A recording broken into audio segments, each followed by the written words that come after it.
We are now the head coach of the New England Patriots, and we are trying to rebuild this dynasty with Bill Belichick gone. But to do this, we're not just using Madden, we're using Modded Madden for a more immersive and in-depth experience, and we're going to have every analytical angle to make sure this team is rebuilt the correct way. So throughout this series, you're going to see a lot of different things change, including the gameplay, the stats, and more, as we're going to use every tool available to rebuild this dynasty and bring back the Patriot way. So we'll jump to that right now using the My Franchise tool. You'll see this be used a lot in this franchise to look at our roster and keeping tabs on everything going on. For instance, we're starting today. Right now, the day you're watching this is the day this franchise kicked off. And with the Chiefs winning the Super Bowl, we have to go in now and re-sign our players. And we have Trent Brown, Kyle Duggar, and so many other good players hitting free agency for us that we need to bring back. Mike Onwenu is a big key piece of that offensive line. But then we're going to have to deal with other guys like Hunter Henry, Kendrick Bourne. Do we make the same moves? Do we spend the cap? Because right now, looking at the top here, we have almost $100 million in cap space, actually more than that, to bring back the needed players. But this is where we stand right now. After last season, our offensive stats were absolutely atrocious across the board, having one of the worst offenses in the league. So that's going to be our main focus. But also, we need to rebuild our rush defense, our interior guys, and we'll show them here in a second looking at the full roster. But we need to rebuild that linebacking core because, yes, they are good on paper, but they just didn't play that well. And that's going to include the likes right now of Dietrich Wise, Ed Lawrence Guy. Can we get the same type of production out of them? Or will we have to look elsewhere? And developing players in this franchise is going to be a lot different. We're going to use the progression tool, which brings back some of the old Madden, as stats and productivity are going to influence XP growth and development of players and not the XP way that we've gotten so accustomed to in Madden, which I think is a better way to do it. So that's going to allow the Puka Nakuas of the world to start at a 60 overall and develop very, very quickly, turn into absolute shining stars on offenses. But one of the things in Modded Madden that we are going to take more advantage of is that your playbooks don't come from just selecting them. Instead, they come from your coordinators. And so our first move of this offseason is going to be fire Alex Van Pelt. I want to bring in the offensive coordinator that I like. Yes, Lincoln Riley could be a very, very fun player to use as a coordinator with his playbook. And this would be actually hilarious, but we're not going to do this. Instead, we're going to go ahead and hire Eric Bieniemy to be our offensive coordinator. I think his vertical power run playbook is absolutely fantastic for what we're looking to do to rebuild this team. With a halfback focus, maybe that could help us develop a better running back. And for our defensive coordinator, I think there's only one right option here. Bringing in Mike Vrabel, who did have some Patriot blood in him, so I think it would be a perfect place because he didn't get a head coaching job to bring him back in. He is a defensive guru, and that 4-3 under is still going to fit the scheme with most of our players. So we are going to go ahead and bring him in, and I think he could be the one to help develop our running defense and really learn how to stop a lot of these good running backs that we're going to face this year. And we do have some retirements that we do need to look at. Riley Reef, Lawrence Guy. Some guys that are really big on our team are going to be leaving. Matthew Slater, one of the best special teamers of all time. So I was hoping to keep him around. He's going to leave with Belichick, but it is time to negotiate some huge contracts, and first up is Trent Brown. He's a staple left tackle, so it's going to be interesting to see if we can get him to take our offer. The interest level is not there, and re-signing players is a lot harder to do. So one of the things we may do with him, if he doesn't accept this 2-year deal right now, is going to be franchise tagging him and trading him come day one of free agency. So we are going to put him on the franchise tag. $29.6 million is ridiculous. But the nice thing is that's not going to affect the rest of our team here. Kyle Duggar's another guy I am looking at. Very good safety, but is he the future for New England at the safety position at 28? I don't think so. And I know a lot of Patriots fans love him, but I am not going to bring him back. But this is the big discussion right now between Mike Gesicki out of Penn State and Hunter Henry. Which tight end do we want to bring back? And personally, I'm a fan of Mike Gesicki. I think he's a better tight end, and he's going to cost us a lot less money. And so a 2-year deal with him seems a lot more reasonable if we bump it up just a little bit. He is a trade target, but I'm not going to trade him. But he's going to test free agency, so that's going to force us then to try to bring back Hunter Henry. And so we are going to try him on a 2-year deal now with an $8.6 million cap hit, and he says the offer is perfect. So Hunter Henry is going to be our tight end. We're going to see Gesicki walk, and that right there is only going to leave now one tight end end on the roster. Another player that is up for free agency is Ezekiel Elliott. I'm not going to bring him back. I don't think he's worth the money, as I'd rather give the reps to a younger guy, see if we can get some more production. With him being a power back, losing his speed, it's not a big priority for me. But one player who is Mike Onwenu, and I'm not afraid to break the bank with him. At 26 years old, I want to give him a long-term deal to keep him around until he's 30 years old. And so this is an offer right here that is a very, very team-friendly or player-friendly offer. And he says the offer is perfect and he cannot wait till next year. So we have locked down a long-term right tackle for Patriots franchise for at least the next 4 years. I am going to try to bring back veteran Jalen Mills just to play that free safety role. And he wants to play for a new team next year. And one player I'm also not going to bring back, and it hurts me to say this, is Kendrick Bourne at 29 years old. His cap hit would put him right around $11 million, somewhere between 9 to 11 million, with some bonuses tagged in. I don't think it's going to be worth it. With his interest very, very low, re-signing him is just going to be impossible. And now to Josh Uche. He wants a lot more money than even I predicted coming out. He wants a 4-year, $40 million deal at 74 overall. I honestly don't know if I want to break the bank for it. I'm going to throw him kind of like a neutral offer, maybe a little player friendly, and we'll see if he accepts. So this is what I settled on right here for the 25-year-old left outside linebacker, and he does take the offer. His cap hit's going to be about $9 million. But I want to keep that linebacking core intact for the most part. But with Jennings, I'm going to let him walk, as well as Christian Ellis. Mack Wilson's an interesting guy because he is a third-string linebacker, but his speed is very, very good. We could use him as a sub linebacker if we really need to. With just a $2 million cap hit, he's going to go ahead and test free agency, so that's no worries for us. But those are all the players that we're going to re-sign. It's time now to go into free agency and see who's available. But first things first, we need to trade Trent Brown. So these are just the trade offers that came in, bundling him and a 5th round pick in this year's draft. I'm looking for a high draft pick. We have a lot of rebuilding to do between the running back position, the wide receiver position, and the quarterback position. And with Rob Havenstein retiring, there is no left tackle there for the Rams. So let's see if we can create a deal to maybe get a good pick. And this is what we ended up doing, moving our 4th round pick and Trent Brown to turn it into a 2nd and a 3rd rounder. This is going to help us move up in the draft a little bit with a very stacked draft class across the board, make the moves that we want to make. But we are going to have to go into free agency now and find his replacement, as well as a couple others. And looking at the free agency pool right now, there is a lot of good players up for grabs. Dalton Schultz, a very solid tight end, leaving Houston. CJ Gardner-Johnson, and the Modders had a little bit of fun with that name, naming him Charmin Gardner-Johnson. Gotta love that. But if we want to make a splash, there's a lot of players here that we can make it with. We have the cap space now to work with. And it's going to be interesting to see if Baker Mayfield gets re-signed by Tampa Bay. Obviously didn't accept the deal, but he is hitting the open market. Do they try to bring him back? Or maybe we could slide in there to make an offer. Daniel Jones actually got released off of his deal. And the first spot where I'm going to throw an absolute bag is going to be to CJ Gardner-Johnson at the safety position. And this is because with Kyle Duggar gone, we need somebody to come in and fill, and we are tied with the Jets on that deal right now. Maybe I'll throw in a little bit more cash to bump it up. And we did just up the offer enough where we are going to get maybe one of the best safeties in the NFL. Our next offer is going to be replacing Lawrence Guy. He was a 70 overall, not that good. Jonathan Grenard is out of Florida. He's only 27, but we're going to offer him to see if he can step in the door for us. We're competing against the Lions for him, but having a good defensive end there, especially in the 4-3, is going to be huge. But our last big offer is getting the replacement for Trent Brown, and that's going to be with Mekhi Becton.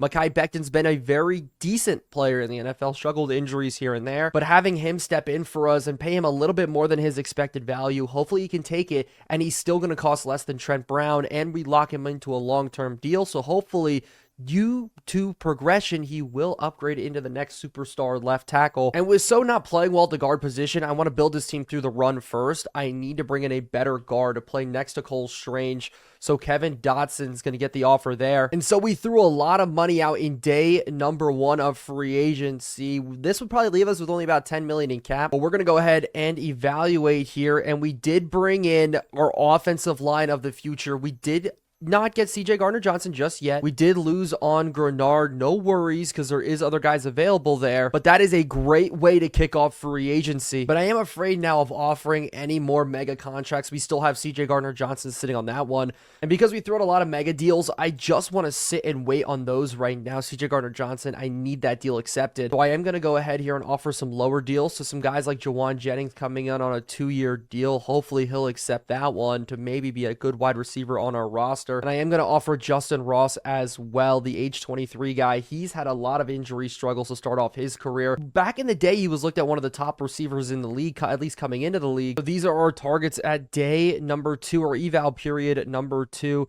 And CJ Gardner-Johnson's just sitting on it. And we did get Brock Wright, just another tight end to fill in some gaps for us. But it really just comes down to if CJ Gardner-Johnson's going to take his deal, and he is off the board and does sign to us. So are we limited in cash?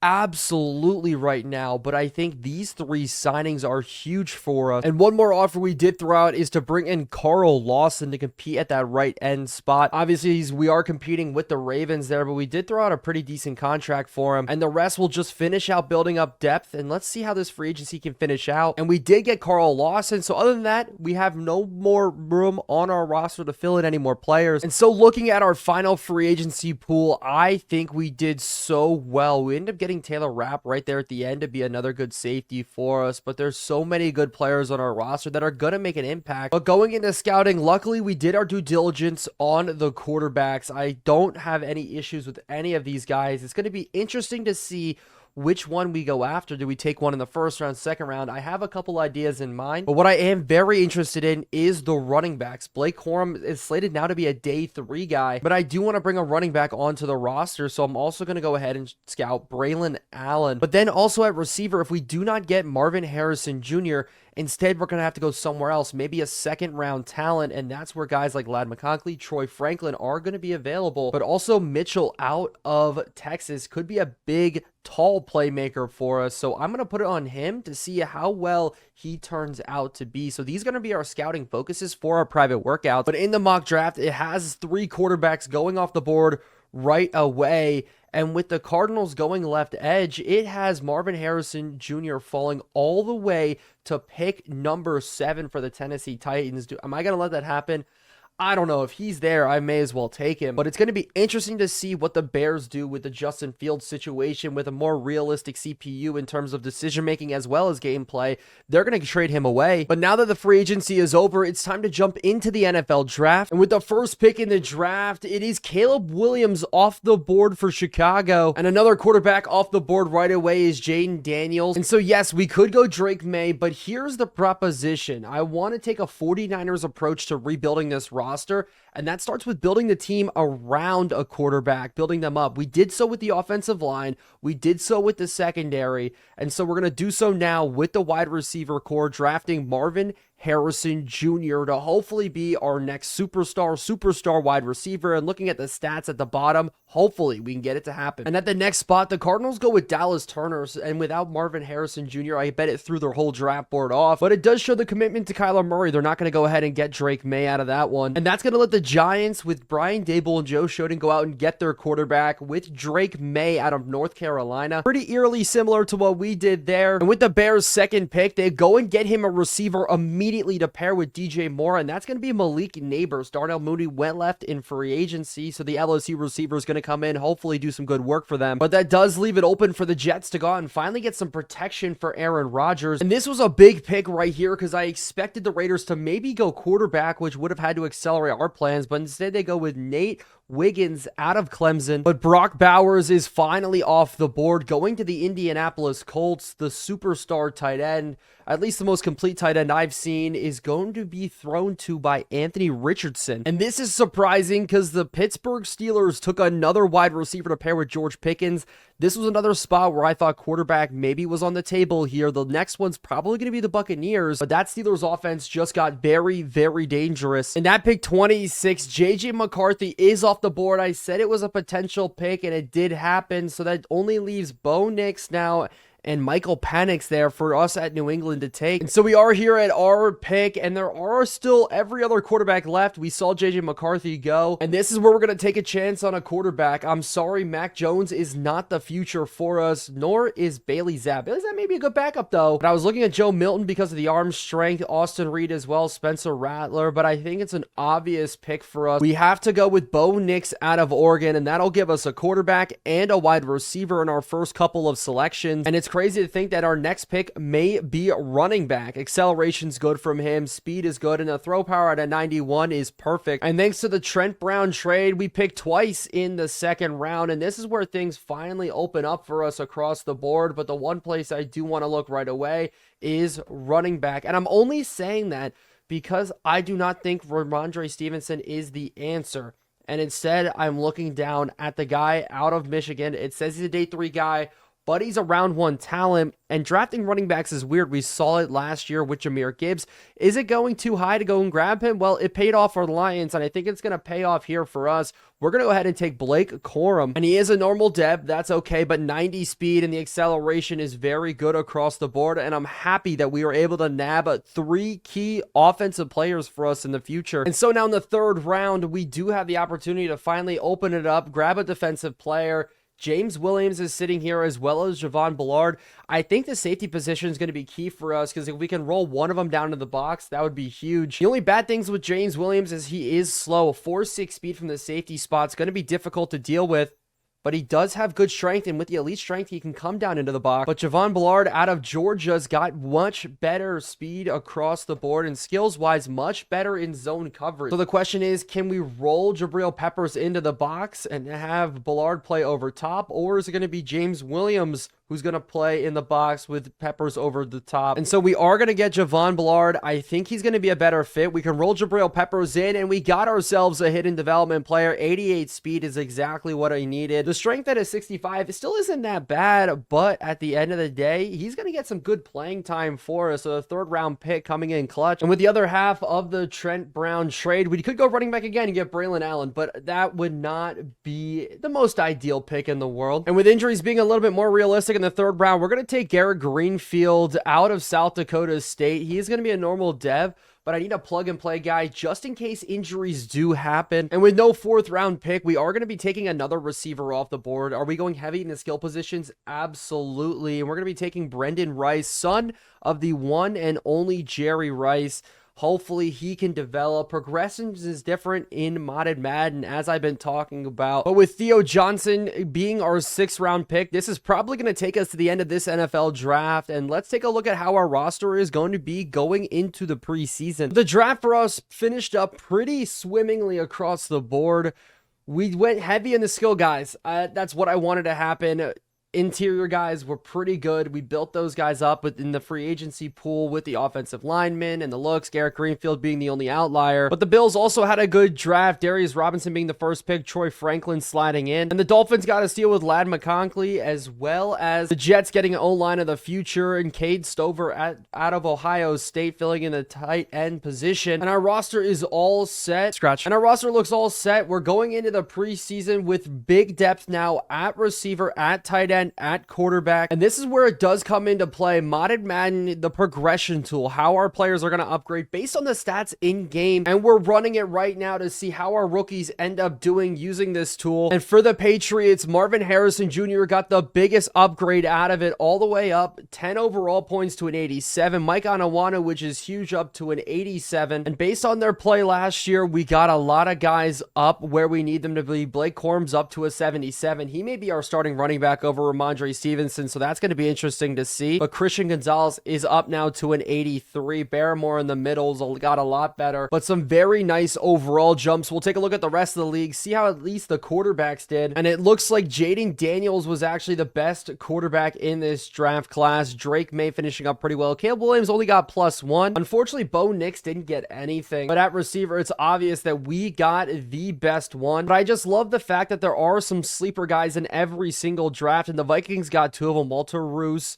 a 6th round pick, all the way up to a 79 overall, as well as Mason Smith, the defensive tackle. So it really looks like the Vikings run this draft class, run this league, but they didn't get a quarterback. But our roster just got a lot better now going into the preseason. Hopefully our guys can perform, and based off those stats, we'll make some cuts and hopefully go into week number 1 strong. And so the preseason finished up, and there's some glaring things that we need to look at here. Bo Nix played pretty decently. Completion percentage sitting around 64. He did have 1 interception, But Mac Jones, 0 touchdowns, 4 picks. Bailey Zap's on our practice squad. We're going to move him back up. Mac Jones, put him on the trade block. I'm so done with him moving forward. At running back, Blake Corum led the way, 4.6 yards per carry, with Frank Gore, who was our 7th round draft pick, in tow, running pretty well as well. 44-yard longest. Mac Jones did have a 56-yard run. I wish I saw that. But Ramondre Stevenson's, the struggles that I worried about did come to fruition, only running for 3.2 yards per carry. And then at receiver, we spread the ball out a lot. Every preseason game, I was subbing guys in and out. At receiver, we did spread the ball around a lot. That was my goal, moving guys in and out. Mo Alley Cox did pretty well at tight end.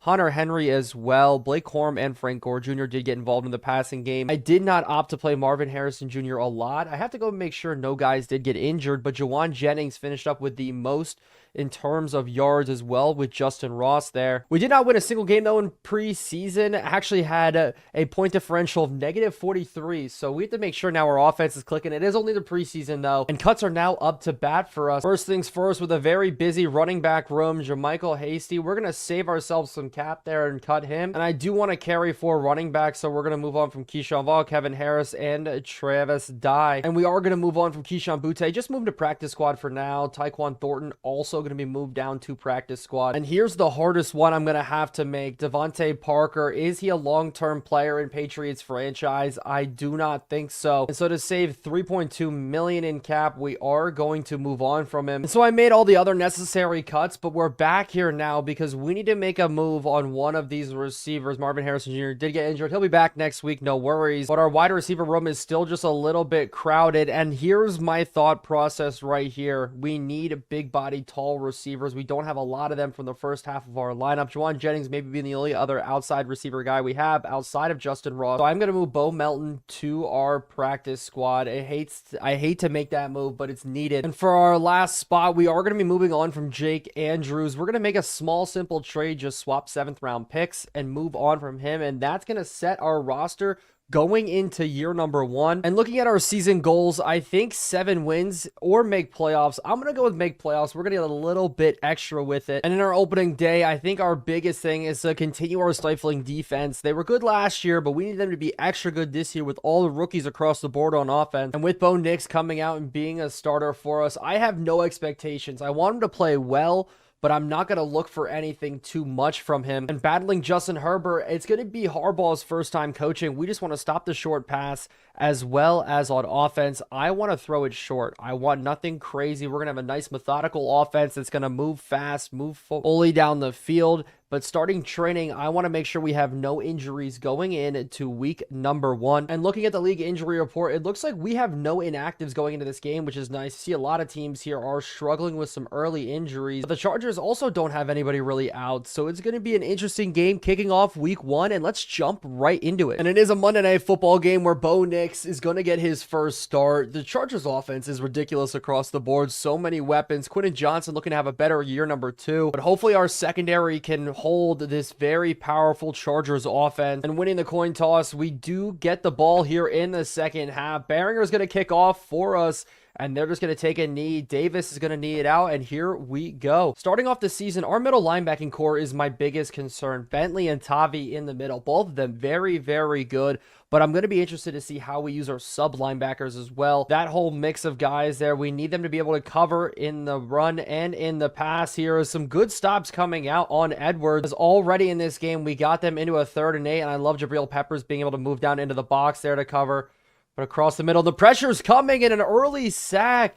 Kevon White's got it, and that's a great way for our defense to start the season, bringing down Justin Herbert. Kevon White, such a good play there. 5-man pressure, bowling over the tight end there. So it is going to be an early punt from them. Frank Gore Jr., hopefully he could have the same career as his father, is going to start us off on this punt return. Going to get out to about the 40-yard line. So great field position to start this game. And out trots out Bo Nix, the Oregon product. And I want to start him off right away, getting some early completions. it's going to be hard to complete passes in this game. As simple as that, as with accuracy becoming a much bigger factor in the gameplay. But look at our draft class across the board. So many new weapons for us. We try to go to Juju Smith-Schuster there with no success, but now it's going to be Blake Corum up the middle on the run, and Blake Corum's the outside, starting his career off with a very good run for 15. Hopefully we can have that kind of success all the time with him. I'm so excited to use him. Ramondre Stevenson is the back number 2. I've decided I do not want him being our back number 1, and we're going to go back to feeding him again right here. Zone read up the middle. Run blocking is good, and this is why we rebuilt our offensive line as well. We're very quickly getting up to the second level, and so after a full start from us, we do get backed up 5, but I want to keep this rolling here on the run, and Blake Corum's just having his way right now in this game. 3 carries for 26. We haven't had to lean on Bo Nix just yet, but maybe we will here on this third down, and I am very excited to use Bieniemy's playbook here, his type of offense, as we do go, and it's going to be Demario Douglas open on the zig route, Kenneth Murray in coverage, and we could win that every single time. That'll be huge. Kenneth Murray, good linebacker for the Chargers, good speed, but man in zone coverage has been his struggle, his awareness really. But on this 1st and 10, we are going to try a deep shot here, going up and over the top, and that just gets batted down. Poor accuracy coming out from Bo. So maybe our identity is really just going to be through the run as a stretch play to the outside, and Blake Corum's got even more space there, make this third down much more manageable, and that's going to be a key for our offense success. I want to make third downs as manageable as possible, as pressure coming right up the middle right away. Simple spot route, but even they didn't have time to develop, and the rookie for the Chargers, Latu, comes in for a great disruption, as we're going to take an early field goal in this game. But in Modded Madden, field goal's a lot harder. You have to get it within the zone, or it is a miss. Ryland barely squeaking that one in, and we are good. So 3 points on the first drive of the season. You love to see it. Chargers are going to be back up next on offense. Maybe we could have the same type of success. Start off with a penalty and then a 2-yard loss on a rush. But my goals on defense this year in the secondary too is to prove one thing, that Christian Gonzalez is actually a superstar. We got now 2 big name Oregon players on our team, as it is a good run one more time coming out from Edwards, as they just are refusing to go to the air early. Harbaugh went out and got the guys on the defensive line and the offensive line that he wanted, but he's trying to prove a point here. The way he's running the ball is out to the outside. This one to Edwards again, a rookie running back who really fared well with the progression tool. I think he's up to an 81 overall, but with Jabril Peppers making that tackle, they're going to be forced to punt away again. Coming back out, I mean, our goals for the offense this year, it's very, very simple. It's establish a better offense. Last year ranked 29th in the league.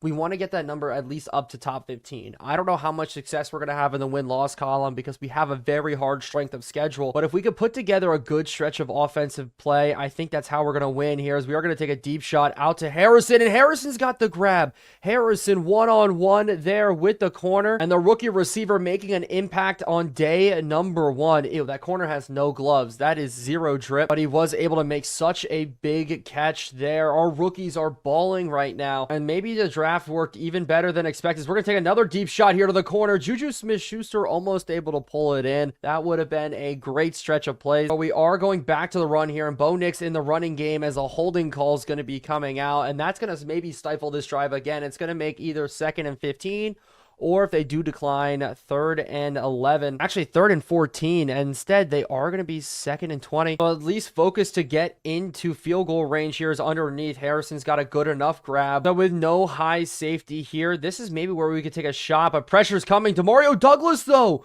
on the post route, is able to burn the safety, and we get up 10-0 early to start this season. Unexpected here from our offense, and Demario Douglas is just one of those guys on the roster that I want to see absolutely ball out for us. I think he could have a lot of success coming out of the slot. Devontae Parker gone, Kendrick Bourne gone. He's the only remaining Patriot there. I want him to be able to have some success. But I like the way our defense is running this year with Mike Vrabel's defense. It's going to be a lot of no high safety looks, be able to roll guys, move guys around, similar to like a Wink Martindale style defense, where we're kind of playing the safeties all around. So it's going to be interesting to see how our defense is going to work, as another run up the middle goes for nothing. And there's a lot of straight runs here on 1st and 2nd down. The Chargers have just come out very predictable. And with Harbaugh calling the plays, that's just how it's been so far. Maybe that ideology of being ground and pound doesn't quite work in the NFL, as it goes underneath, and Jones is going to be able to get there. That's Marcus Jones making the tackle, not the other one, not Jonathan. But that does bring us to the end of the first quarter, as our team is absolutely cooking right now. We've only let up 8 yards of offense,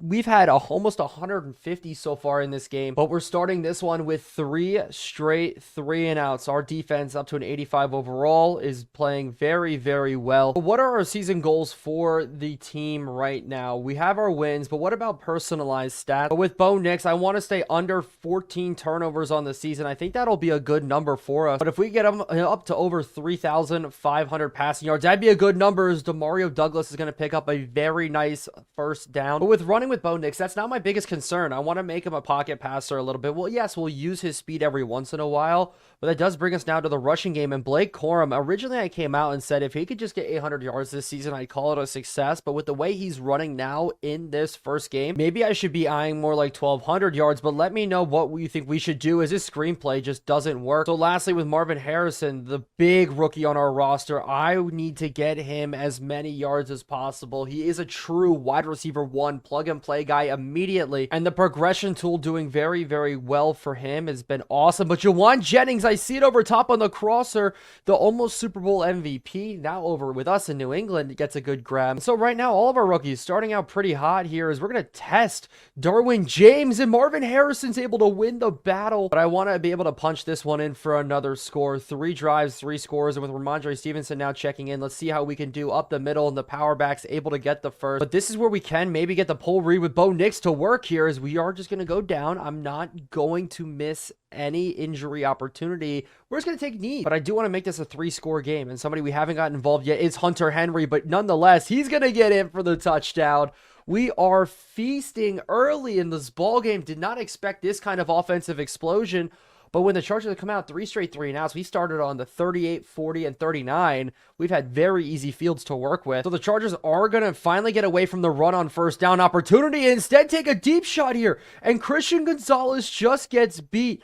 We were there to maybe make the tackle. I tried to go for the swat. Didn't quite work. So the Chargers, I was expecting run. I'm not going to lie, on first down. They did it 3 straight times in a row. But finally, Justin Herbert just wheels back, throws an absolute bomb down the field, and this is a key storyline. Christian Gonzalez got burnt on that play. I don't know how he let Keenan Allen get so wide open, but if he wants to be a superstar in this league, he cannot let up plays like that. So maybe a little bit of the momentum's gone here, but Frank Gore Jr. is going to be the return man here, cutting quick to the outside. He's going to get us started around the 21. But every drive so far has resulted in some sort of points. We need to be able to keep that up. But it's really been on the back of Blake Corum here, as another good run up the middle is going to go for 5. And it's funny because out of Michigan, I really don't think he got a lot of the respect that he did deserve. The stats that he put up were insane. But we are already inside of a third down here. And Juju Smith-Schuster's just getting pressed.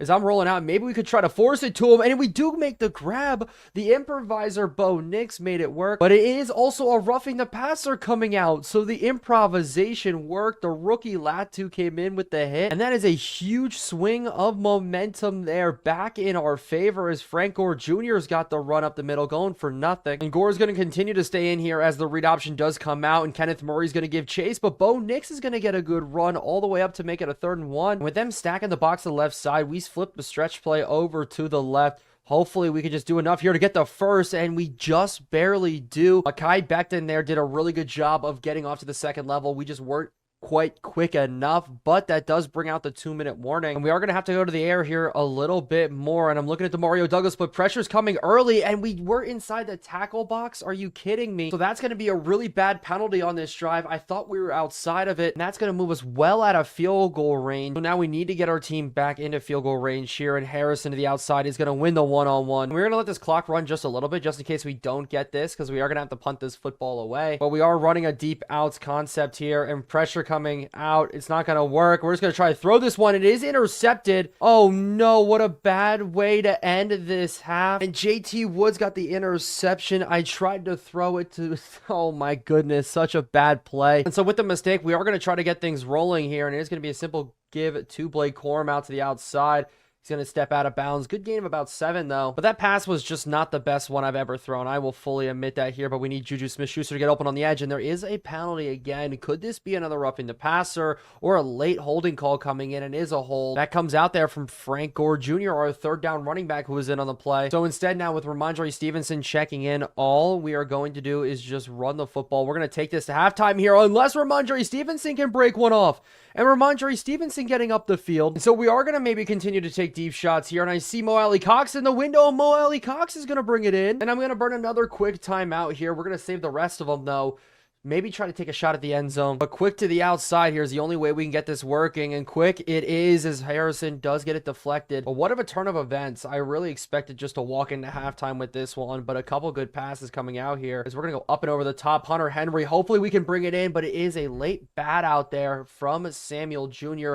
Very good play from him. He's a very good corner. But another deep out style play. It's really the only thing we can run here to try to conserve time. And Juwan Jennings on the outside. He's going to be out of bounds. It was a poor accuracy throw. 4th and 10 is the call. And so we are going to attempt a field goal from 55 yards. Chris Ryland, we have to see if he does have the leg for this one. Ryland up, and it maybe he's going to have enough distance. Instead, does not get in. I need to see how close this kick was, falling just a little bit short. And wow, you couldn't ask for anything closer than that. So with 30 seconds left, Chargers actually get the ball right around midfield. So we know they are going to go to the air. We're going to kind of free roam here with Jones, try to stop anything quick coming inside as they do go to it. And it is a pass to Perriman. This is where we definitely need our pressure to step up and make a good play here. Bentley and Tavi in at linebacker instead of Jabril Peppers rolling down. As a quick pass, maybe underneath, but instead it is Justin Herbert running them into field goal range. So a big turn of events here to end this second quarter. We may be tied going into halftime. As they do go to the air one more time, quick underneath and a good breakup. Good hit there by Tavi, but Herbert's only thrown 5 passes so far in this game. So we are going to try to bring the blitz here with 14 seconds left to make a stop. But they are going to throw it quick straight out to the sideline, bringing up 4th and 1. So here we go, another long attempt at a field goal, this time from the Chargers, and it's barely going to be able to squeak through. 17-7 tied at the half. Our offense is playing well, though, so here we go. So going in, looking at the stats, our offense passing the balls very well. Offensively, we're just dominating them right now. Not used to hearing those words for the Patriots. 39 total snaps, controlling time of possession. And looking at the rest of the league here, did the Jets drop their home opener? They didn't. Instead, Miami does drop it. And I expect the Chargers to come out swinging in this second half. It's as simple as that. They're going to throw deep with Herbert. They've only done it 5 times in this game so far, just throwing the football, actually. But on offense, I want to continue to dominate on the ground here. And the cutback lane is there with Blake Corum. We're able to get up for a good gain of 4, but getting him over 100 in his first professional game would be awesome. As we are going to a stretch play here on the next play, and we're going to cut this one up, and Blake Corum's got a lot of room again. Blake Corum off to the races as our offensive line is reigning supreme against this Chargers defense. And I love the way our offense is just cooking, as now Bo Nix is going in the open field. Bo Nix, the Oregon product, off to the races, and he's going to fall forward, a gain of it looked about 40, but that's the kind of explosion you can get from a fast quarterback, as it is just great to have this offense cooking here today, as Blake Corum's going to leak out, and I'm going to just drop it off to him just for a little gain. But we almost have a 200-yard passer. We almost have a 100-yard rusher here in this ball game, and everything is working. The last thing we need to do is to win this game here is Taysom Hill on the outside. Can we get him up for the first down? No, we can't.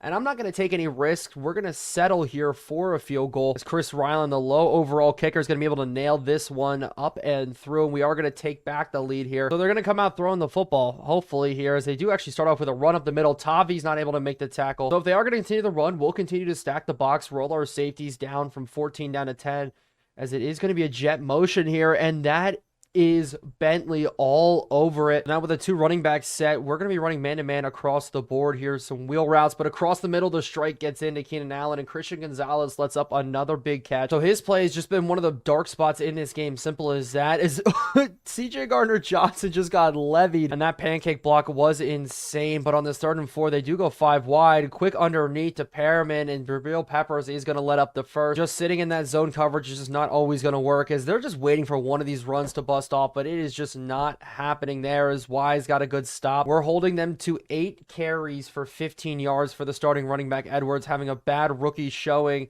as Austin Eckler, him being gone, is apparently showing here as Tavi's able to get off and make a good tackle, but we're going to lose our defensive tackle, Tristan Hill, on the play. So we're going to try to bring a blitz again on the starting 11, and we're going to drop into a zone blitz here, something I'm really not used to doing, as they are going to be scrambling, throwing across the body, and a good tackle coming out, and that is going to force, I think, the Chargers. I don't think they're in field goal range just yet, but Donald Parham, the Mutt legend, is having a decent day with Gerald Everett now gone from the team. I cannot believe the Chargers let him walk, but this is going to be a 50-something yard field goal. I think 57, and the Chargers are maybe going to have enough leg to squeak it through, and they do. So I don't want this to be a tale of two halves. We got to bust this one open here, and we're going to start with Blake Corum going for nothing up the middle. But I do want to be able to set up the play action. I think that's going to be the bread and butter of our offense, as DeMario is going to have this one here, able to get a little bit of yards. I wish his speed was a little bit more to get to the edge. But with Arnold there in coverage, he was able to make up the tackle. So this is a huge third down. Back and forth we've gone in this entire ball game, as we are going to scramble out here,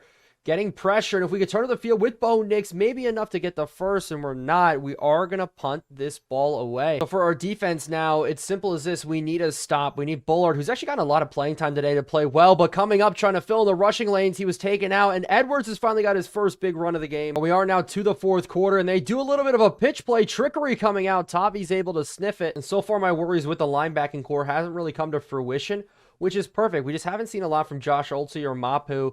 But other than that, we've been playing pretty well here, as they do go screenplay to the outside, and it's a bad low throw from Herbert, as he still only has 10 passes today. They're just relying so much on the running game that just hasn't panned out, besides one big run today.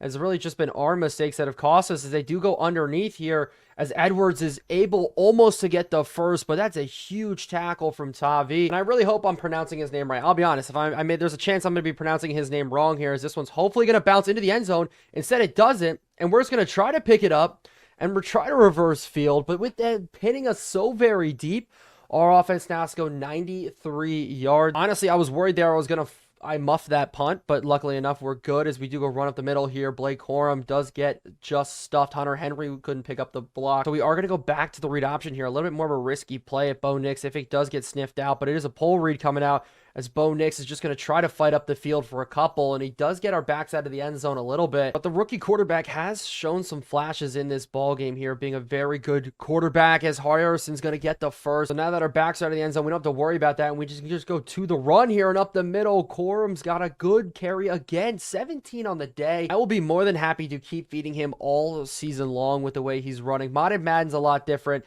in the way we run the football, as Frank Gore is going to get up the field a little bit more. But the gameplay is more realistic. If you feel the players flowing a little bit more smoothly, thank you to Sabo and the rest of the team that put out some of these good mods. And we're going to continue to implement more and more as the season goes on. Some display mods, just overall some different things. As a screenplay now coming out, we haven't run a screen yet this season, but Corum's going to use it to pick up the first again. My goal here is just to retake the lead late now. We're almost going into the fourth quarter, and leaking out is going to be Corum, enough to get a couple. But I was looking for Harrison there. We just weren't able to fit it in, and Mo Alley Cox is hopefully going to be able to hold this one in. The big frame, the big body of former basketball players able to make the grab. But we had pressure in our face, and Bo Nix, and the ability to throw with pressure right in his mouth is huge. And other than Hunter Henry having the touchdown catch, it's been Mo Alley Cox from the tight end position that's been dominating, as Joey Bosa. We're looking, and we're going to go back here. It's a broken play. Hunter Henry's got his second touchdown of the game. A tight end backside drag turned into a go. Almost just a tight end backside wheel, but Hunter Henry got so open, so lost. Broken coverage from the Chargers, and we set it up perfectly with the play action, throw it back to him, and Hunter Henry's got 2 touchdown catches. I think on only 2 catches in general, but we do re-grab the lead here, and this field goal is huge in this one, as Ryland's going to put us up 27-20. As on that drive, we went 97 yards. You can't get much better than that. As looking at the bottom screen, the Giants actually won their first game. Holy crap, looking at the score, Paris Campbell went over to Philadelphia and had 100 yards in his first game. Drake May, though, balled out. Saquon Barkley, 85 yards. But we're focused on our game, getting this New England Patriots dynasty back up and rolling, and we are off to a hot start with 450 yards of total offense. I don't think the Patriots had that happen once last year, as they are going to go to a play action to start a quick out, and it's going to be Keenan Allen getting wrapped up before the first down, hopefully. But the one stat I want to see out of this game is the time of possession, as there's a jump. I don't know if it's on offense or defense there, and luckily enough, that was on Rashad Slater. So hey, I will take that all day long. Cover 3 is the call now, and expect them to continuously go to the air. We are just protecting the flats out the outside. Christian Gonzalez, good breakup. I read it like a book. So I guess Christian Gonzalez's only good plays can come when we're using him here. But this is a huge third down in this game. We're going man-to-man across the board here. Taylor Rapp on Parham. I would love the fact we got Rapp to be our third safety. It's a quick out route, and it is caught on Marcus Jones, our slot corner. If he doesn't play well, we do have Marco Wilson behind him. He could also come in and play, but I don't really see any problems with it right now. Is maybe a quick underneath throw, and it is actually going to be out the outside, and Christian Gonzalez, and it is dropped by Parham. Thank goodness. Christian Gonzalez in horrible zone coverage there. We really just did get bailed out there on that play. It's quick to the outside, and that one, nothing going there. Trying to force it to Quentin Johnson, who doesn't have a catch in this game, but I'm sorry, that last pass was actually to Mike Williams, but nonetheless, here, same logic applies. Quick now to the running back Edwards, who does get enough for the first. And finally, we are seeing them really start to be heavily pass heavy. As quick to the outside here. Parham again, a good breakup. Is that Jabril Peppers? And it was. They are really missing Gerald Everett right now. But I'm looking at our defense, and I'm trying to think of any moves that we need to make.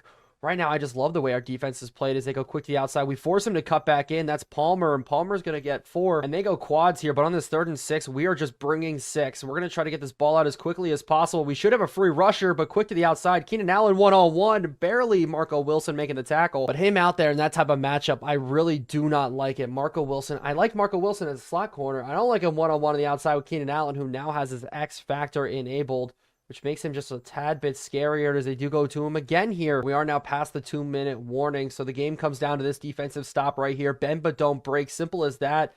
And I'm expecting them to maybe go to the air, but they do go off to the running back. It is a bad throw with pressure in his face. So a stop here would force a nasty 4th down, but it is underneath, and it is caught. There he is, Quentin Johnson, the TCU product, finally getting involved in this ball game with a very, very crucial catch as they do go quick to the run now. Out to the outside. Edwards breaking one over Bentley, but it is Tavi finishing him up. They do go quick to the air again here underneath. Very, very quick, as this is what the hurry up does. But they're going to be snapping very, very quickly as we get just using Barrymore on the inside as they go out to Parham again. And Parham's going to get down to the 4-yard line, 1st and goal. And finally, they do burn a timeout. So this has been a huge Chargers drive. Our defense just needs a stop here to seal our first win of the season, our first game. They do have fullback in, so this is where it does get dangerous. Will they try to force a run in here? They have the timeouts and the time to make it work, but they go play action instead, and Matthew Judon with a huge sack. Problem is, we burn a timeout with a Carl Lawson injury. That sack couldn't have come at a better time, but the injury couldn't have come at a worse time, and we just maybe gave the Chargers a new life here with a free timeout.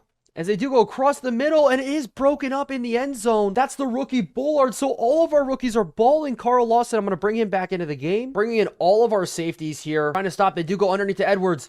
And it becomes almost a much more manageable 4th and goal as another injury here for the Chargers, as it is Dejon Edwards going down with an injury. So the whole game comes down to this right here. 4th and goal from the 4-yard line. They go to the air quickly, and they hit the tight end right up the seam. That's Stone Smart, the tight end.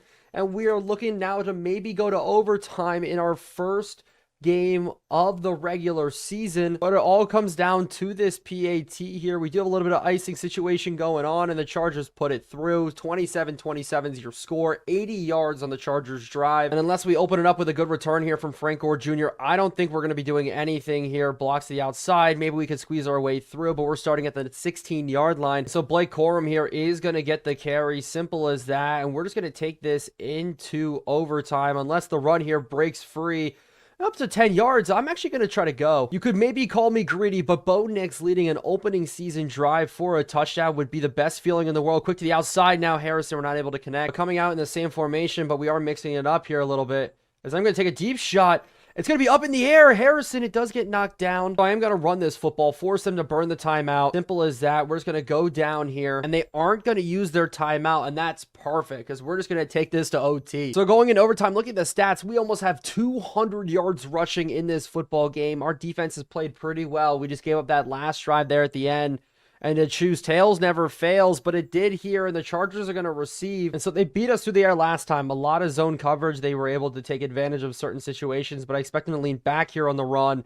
And Edwards is going to open it up with a big one here for a good run. If they start getting the running game going now, this is where I'm going to get scared. They are bringing in the fullback a couple times. They didn't do that a lot last quarter or the quarter before, as Edwards is off to the races again. Edwards down the sideline, and now they're going quads here to the left-hand side. It's a QB draw up the middle. We just need to be able to bring him down here. He's juking around. Holy crap, not the play call I was expecting. But we're just getting outdueled right now as they gotta go out to the outside. It is gonna be caught, broken up. Jones, what a play. That is such a big breakup in the end zone as they do go now to the run up the middle. Edwards has got room. Edwards is gonna make it a 3rd and 2. So we are gonna bring the blitz here on 3rd and 2. Hopefully they go to the run. Hopefully we're able to bottle up. It's a pitch play to the outside.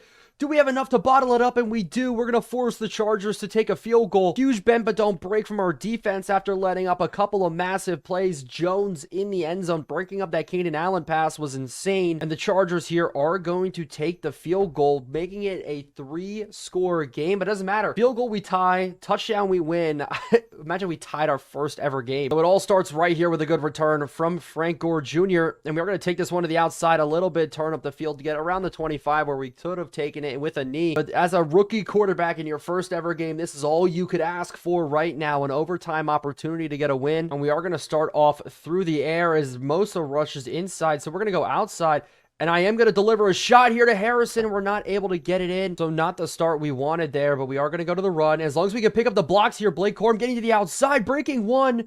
And that makes it a much better 3rd down early. And the nice thing is we're in guaranteed 4th down territory. It's as simple as that. And now out to the outside, we're just going to need Douglas to get upfield, and he doesn't. So it's already 4th and 2. And we've leaved on Blake Corum all this game. And we're going to do it one more time here. They guess run. Blake Corum up the field, and he gets stuffed. And that is going to be the game. A zone read up the middle. I thought we were going to get it, but that is going to be the ball game. They guessed run all the way. Linebacker shot into the gap as Henley made a great tackle there from the linebacker spot, as that will be the loss for us in week number 1. What a game. Chargers down to the wire. Justin Herbert and Harbaugh start off their career with a win while we start off with a loss. I can't even hate on our team. We had a lot of good opportunities there to make things happen. Bo Nix, 3 touchdowns, 1 interception, good completion percentage, and then running the football, Blake Corum, 113 yards. Bo Nix had 50 on the ground as well. Frank Gore and Ramondre Stevenson both ran pretty good as well. Receiving, Harrison Jr. in his first ever game had 81 receiving yards. Douglas had 60 and a tutty. But we were able to spread the ball out a lot to a lot of different receivers. Juju Smith-Schuster, 3 different targets, and he only walked away with 5 receiving yards. 2 of them with the quick screens, that's why. But a lot of good play coming out from our rookies. Javon Bullard also played very, very well. But that's going to wrap up week number 1. Time now to move on to week number 2. Hopefully there we can grab our first win of the season. And so we're here in week number 2, but before we jump into the game or anything like that, we have to look at the rest of the league. And wow, it looks like the Giants are already suffering from a ton of injuries. But for our inactives against the Bengals, nobody's really injured except for our 3rd string D tackle, Tristan Hill. But after Derek Carr did get injured in the preseason, I'm looking at it now, the Saints have decided to release him. And so looking at their quarterbacks right now, they only have Sam Hartman and Jake Haney are on roster. So maybe this is the perfect team to send Mac Jones to. Across the board, there already has been a ton of quarterback movement.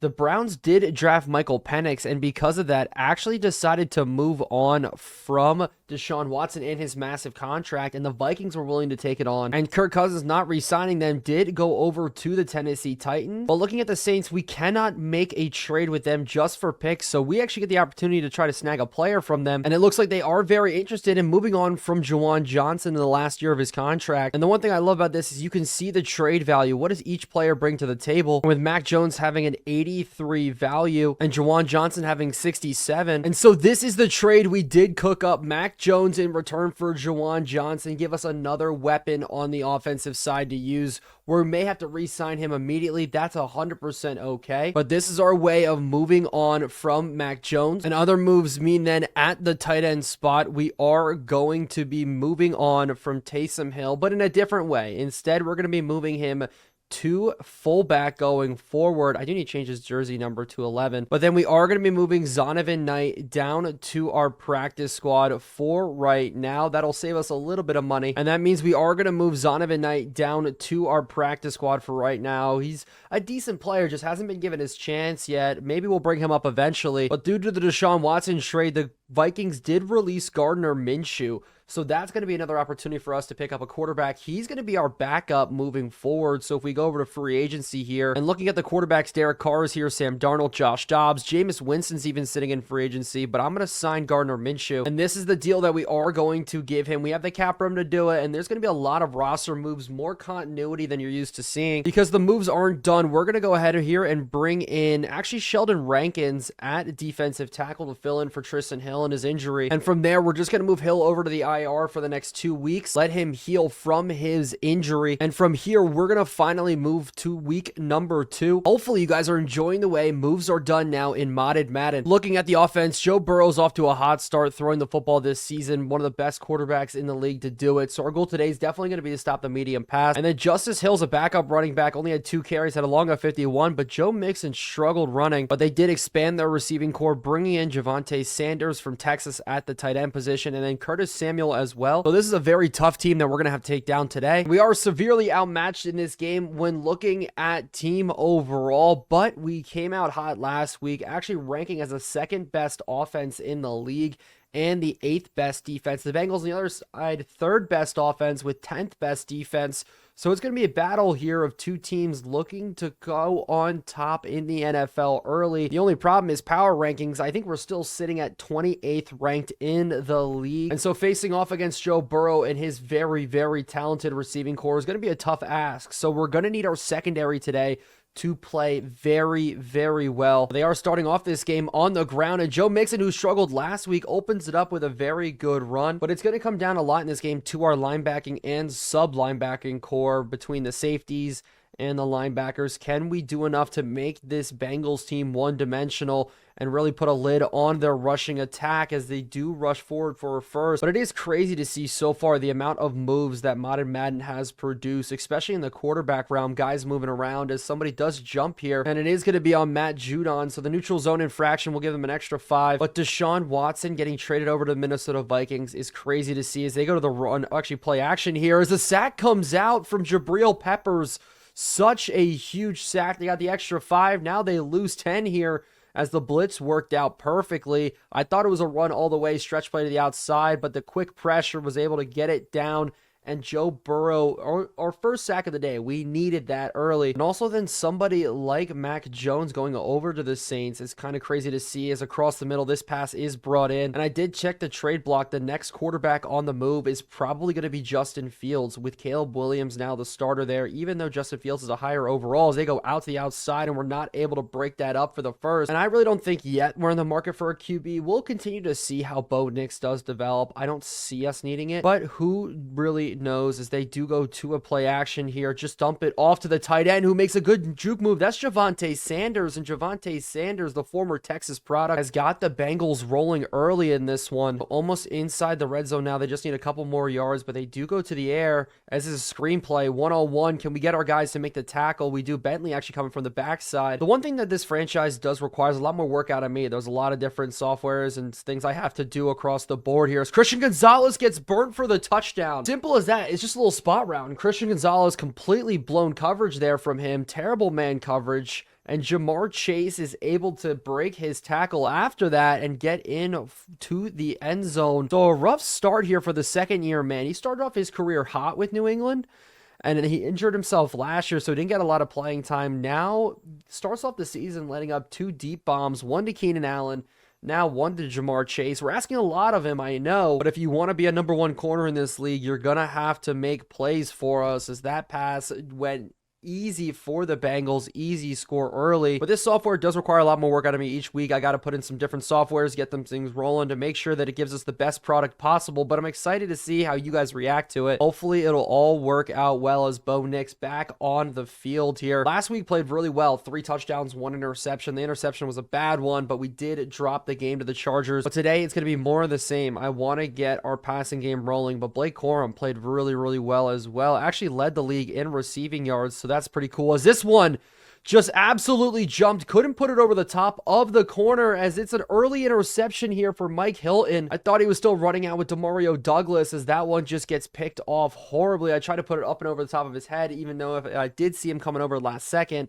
but Mike Hilton was able to jump up and pick that one off. So a bad start in this game as we may go down early here. Our defense has to clutch up, as it is going to be Joe Burrow running, and we're there with Buller, the safety. That was a huge tackle there on the Joe Burrow scramble, but now I expect them to go to the run here a little bit. Josh Oltree finally getting some playing time as they do go to it here, and we're able to hopefully bottle him up. He does get a good amount of yards out of it, but I really thought we plugged up that hole more than we did, but it come now down to a safety blitz, a 3rd and 2. A stop here would be huge. Bullard up the middle, out to the outside is the pass, but Jabril Peppers another huge play. Luckily, we forced the Bengals into a field goal, so that does save us as they actually are going for it. So a huge stop, a huge opportunity here. I don't think they're going to go to the run. It is going to be probably a pass play, and it is. Quick to the outside and is caught on Christian Gonzalez again. Jamar Chase one-on-one just broke off the press and was able to get into the end zone. I even had him playing inside, but Jamar Chase 2 early touchdowns in this game, and we could not be off to a worse start here today. Christian Gonzalez is just struggling. So we've had one offensive play result in interception. The Bengals, a lot of offensive plays, and instead, for them, it's resulted in 2 major scores. I said our goal this season was to keep him under 14 turnovers. So far, we have 2, which is not good progress. So instead of starting with the pass, we are going to start with the run. Blake Corum led the league in rushing in week number 1, and let's see if we can get more of the same here today. But today, also, I want to get Hunter Henry more involved as we do go to him here, but we are hit as we threw. Bo Nix just couldn't handle the pressure there. And looking at our draft class, in week number 1, every single one of these guys made an impact outside of Rice and Greenfield. But we need our offensive line here to hold this pressure as we're going to go out to the outside as Harrison wins one-on-one there with a catch. And we finally have our first completion, first down, as we really just need to fight our way back in this ballgame. The nice thing is Taysom Hill at fullback is still going to play tight end for us as well, as Blake Corum's got his first good run. Now in checks in Ramondre Stevenson as a stretch play to the outside, and the blocks are there. Ramondre Stevenson only had 2 carries last week for 21. Today starts off with a 7-yard run. So I guess it's just the run. That's our bread and butter across the board. Throw with Bo Nix when we need to. But if I have to run down teams 50, 60 times in a game, I don't care, as this run doesn't go anywhere as we did get caught up. Maybe we do just need to pass the ball here. And I see him across the middle. Harrison, we're not able to fit it in. We were trying to window shop, bringing up a 3rd and 10. We are going 5 wide. Looks like a cover 2. And actually out to the outside, Douglas, if we can fit this in. Douglas, good catch. Another out route that's going to barely get us a first. I really like the way Eric Bieniemy's playbook's been playing for us. I want to keep him around. It's going to be interesting to see how we have our relationships with our coordinators, because that dictates our playbook. And I did look, when we do fire coordinators, it lowers morale, and morale in this Modded Madden has such a more larger effect. I've seen players drop as far as 10 overall points just because of morale, as we do go screenplay here to Blake Corum. Actually, it's Frank Gore Jr. in the game, and Frank Gore Jr. is going to get upfield. Good juke move there. And after the Jordan Battle tackle, we're going to be looking ready to score here. We're going to go play action once again, and Blake Corum can leak out. That'd be huge. We are going to go to him, and Blake Corum's going to have an opportunity at the end zone here, and he does get in. Blake Corum, such a good player in the run, in the pass. We're using him all over the place. Even Frank Gore Jr., our 3rd running back on our depth chart, getting some time. I love the way the fatigue plays in this game, the subs play in this game. Almost a good stop by our defense last time after the interception. They did let up the score, but we are still down 7 in this ball. On this drive, I'm going to get away from the man-to-man. I don't trust Christian Gonzalez against Jamar Chase at all, as they do go throw it out to the outside to Joe Mixon. But Joe Burrow had almost an 80%, or I think right about an 80% completion percentage last game. He starts off this game more of the same here. It's the Bengals, a lot of trips formations, this time in a bunch look here. We need Jones up front, but it is the end of the first quarter. So far, our offense is scoring. I can't complain at that. Our offense is doing a lot better than the Patriots' offense of last year, but we have to limit the mistake. We have a lot of rookies, so obviously there is going to be learning curves here, but with a 14-7 ball game, they're going to motion out to 5 wide. Luckily, we're already in quarters look. Javi's going to be coming on the blitz here as they go quick, and they strike us right across the middle. Good tackle coming out from CJ Gardner-Johnson, but Joe Burrow 9 for 9 now. Maybe we'll just need to bring some pressure to try to get him out of the pocket, get him moving as they do go to the run up the middle, but Tavi's all over. And with Gonzalez not man-on-man against our guy there, they do go to a screenplay to the outside, and Chase has still got it anyway. Luckily, he's brought down. Jones was there in man-to-man coverage against Chase.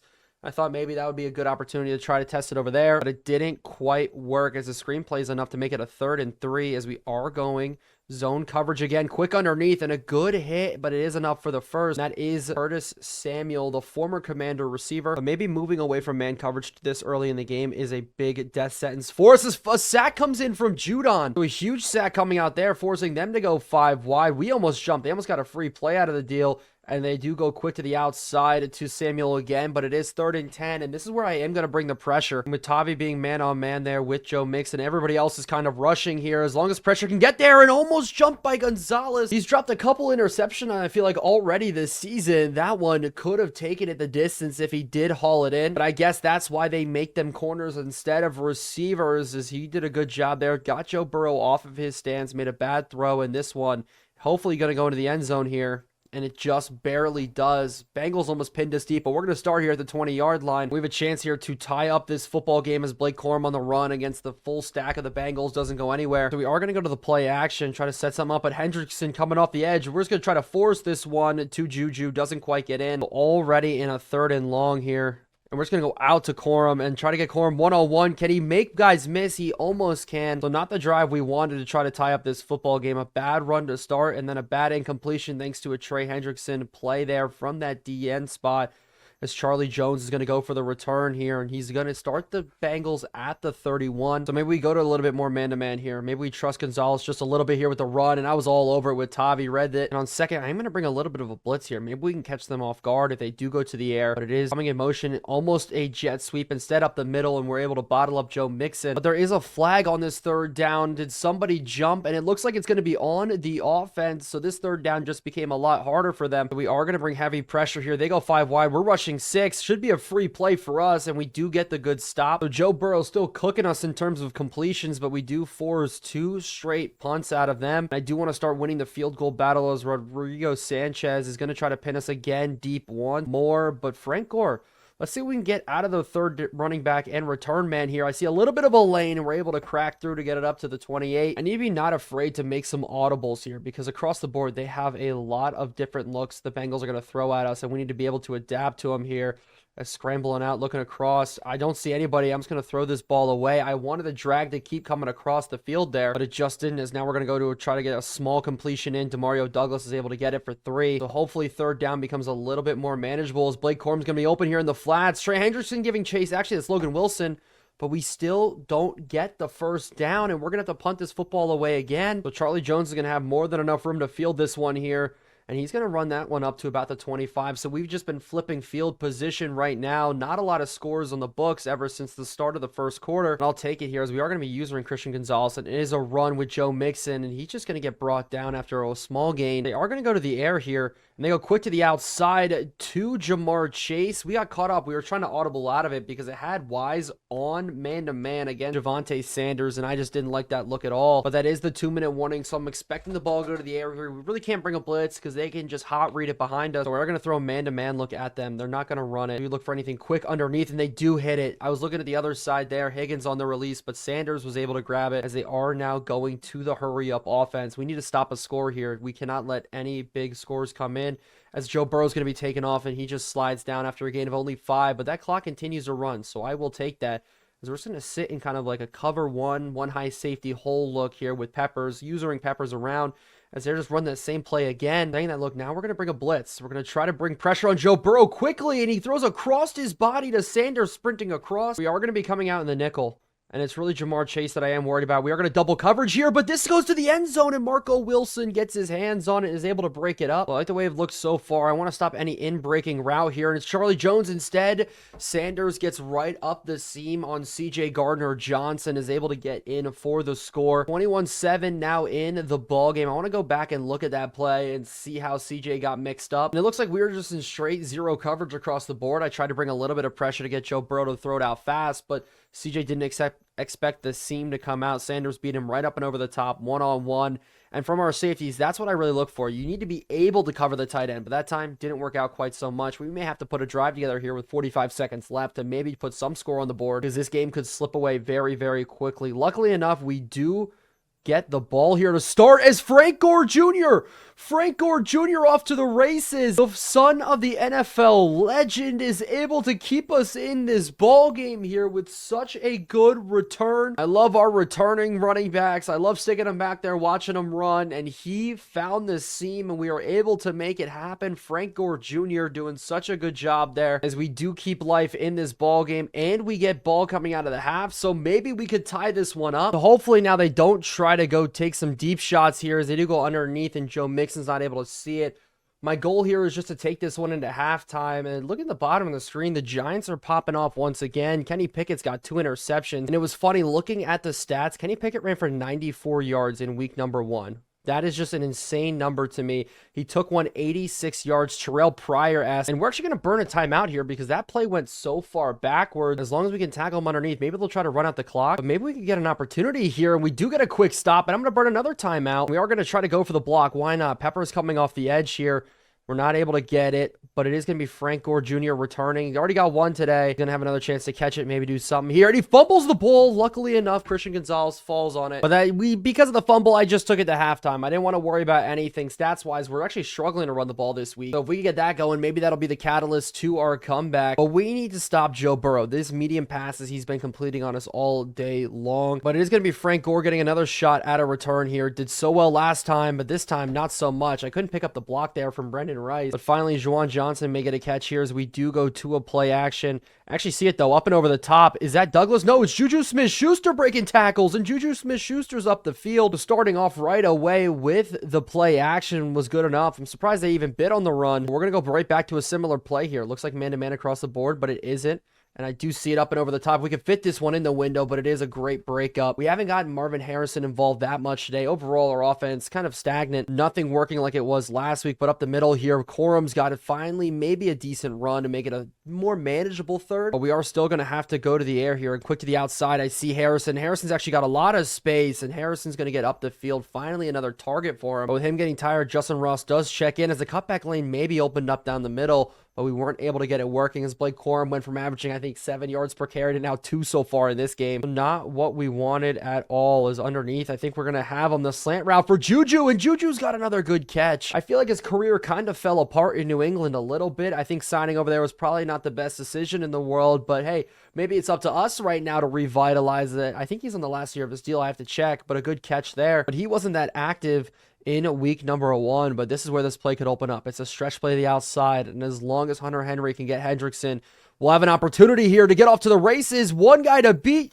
Corum's able to get it to happen, and we're all the way down now to the 10-yard line. But that does bring in Ramondre Stevenson, and I'm going to go right back to the run here. Nothing crazy as Ramondre Stevenson's going to power his way up to the 2-yard line. And we're going to try to feed the hot hand here. Go right back to Ramondre Stevenson to hopefully put us into the end zone. And up the middle, it is good. Ramondre Stevenson, his first rushing touchdown on the season. And just like that, we do have a tied football game, conducting the crowd like he does on the runs, looking for the good hole. And this is why I love the offensive line that we built. For me, that was the biggest focus coming into free agency, was just rebuild, refocus our offensive line, get rid of Sidney So there at guard, bring in Kevin Dotson, and then trading Trent Brown. People could look at it as a travesty, but no, we were able to replace him with Mekhi Becton, who I don't think, maybe he's let up 1 sack so far this season. That last drive was 82 yards and only 9 plays, so that's a perfect drive. All you could ask for is Charlie Jones is just going to take the knee. Jamar Chase started out really, really hot in this game, but luckily enough, we've been able to bottle him up as a stretch play to the outside. Doesn't go for much, but we're going to continue to try to bring pressure here on Burrows. They do go run right up the middle, but it does open up just a little bit. Luckily, Jabril Peppers and Gonzalez are there to fill. Already in a 3rd and 2, and they are going to the air. Quick slants out, and this one is caught here by T. Higgins. They did make a lot of moves this offseason to bring him back, and I was surprised by that. I thought they were going to let him walk. I kind of put him as the guy I wanted to target, as they do go 5 wide here, as we can get Peppers over, please, and they do.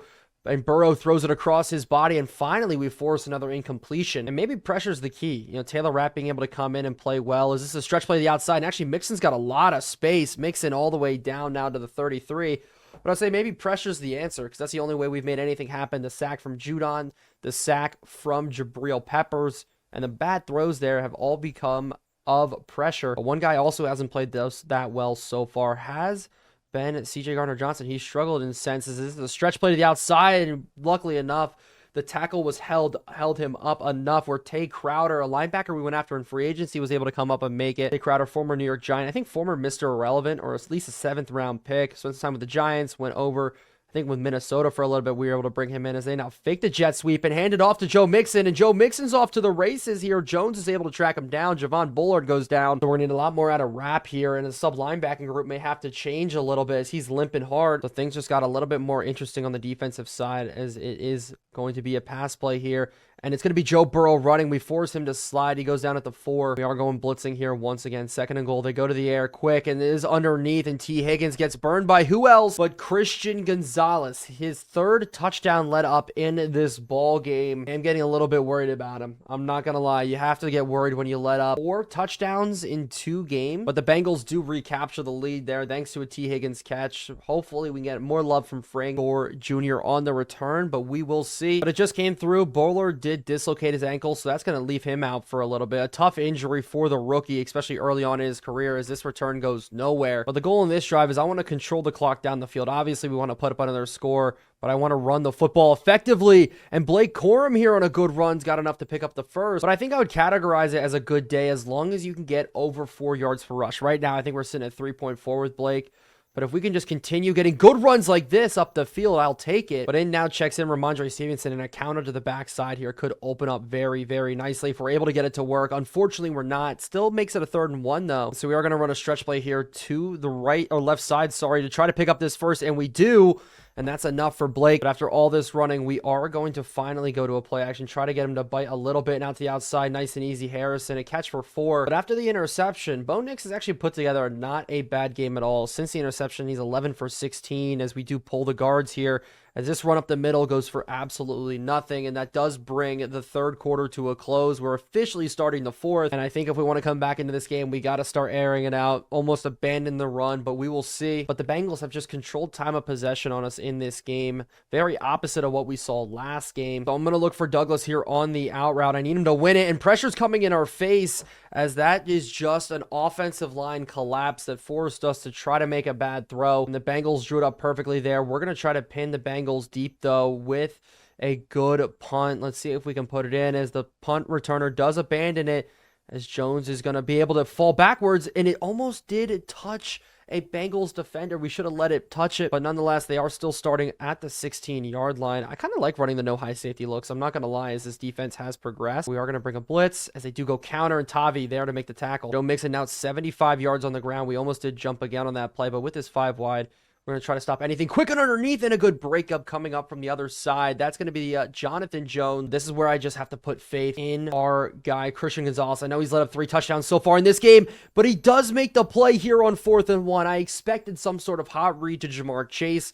Luckily, we are able to make the play, and we're going to force them to punt it. When you need him most, I guess he's going to step up for us. Christian Gonzalez forcing the punt, but now Frank Gore on the return here. We're going to go quick to the outside, try to juke up the field, and we kind of have a good return up to the 31. I'll take it. But we are going to go back to a bread and butter play here. The tight end backside drag, but Hunter Henry gets stuck up, and we're just going to have a quick to Juwan Johnson for his first catch in a Patriots uniform. But I was really hoping that play opened up for us there, as Demario Douglas to the outside now making a good grab, and it's going to become a much more manageable 3rd and 3. But Kevin Dotson, the guy, the offensive line that we've been hyping up, that's our first major injury to it, so a little bit worried am I. We're going to try to use Blake Corum here to pick up this first. His cutback lane not there. Logan Wilson, Juwan Johnson couldn't get off, and look at him. But we are still just going to play the field position battle just a little bit as banger. We need a very good punt coming out into the corner of the end zone.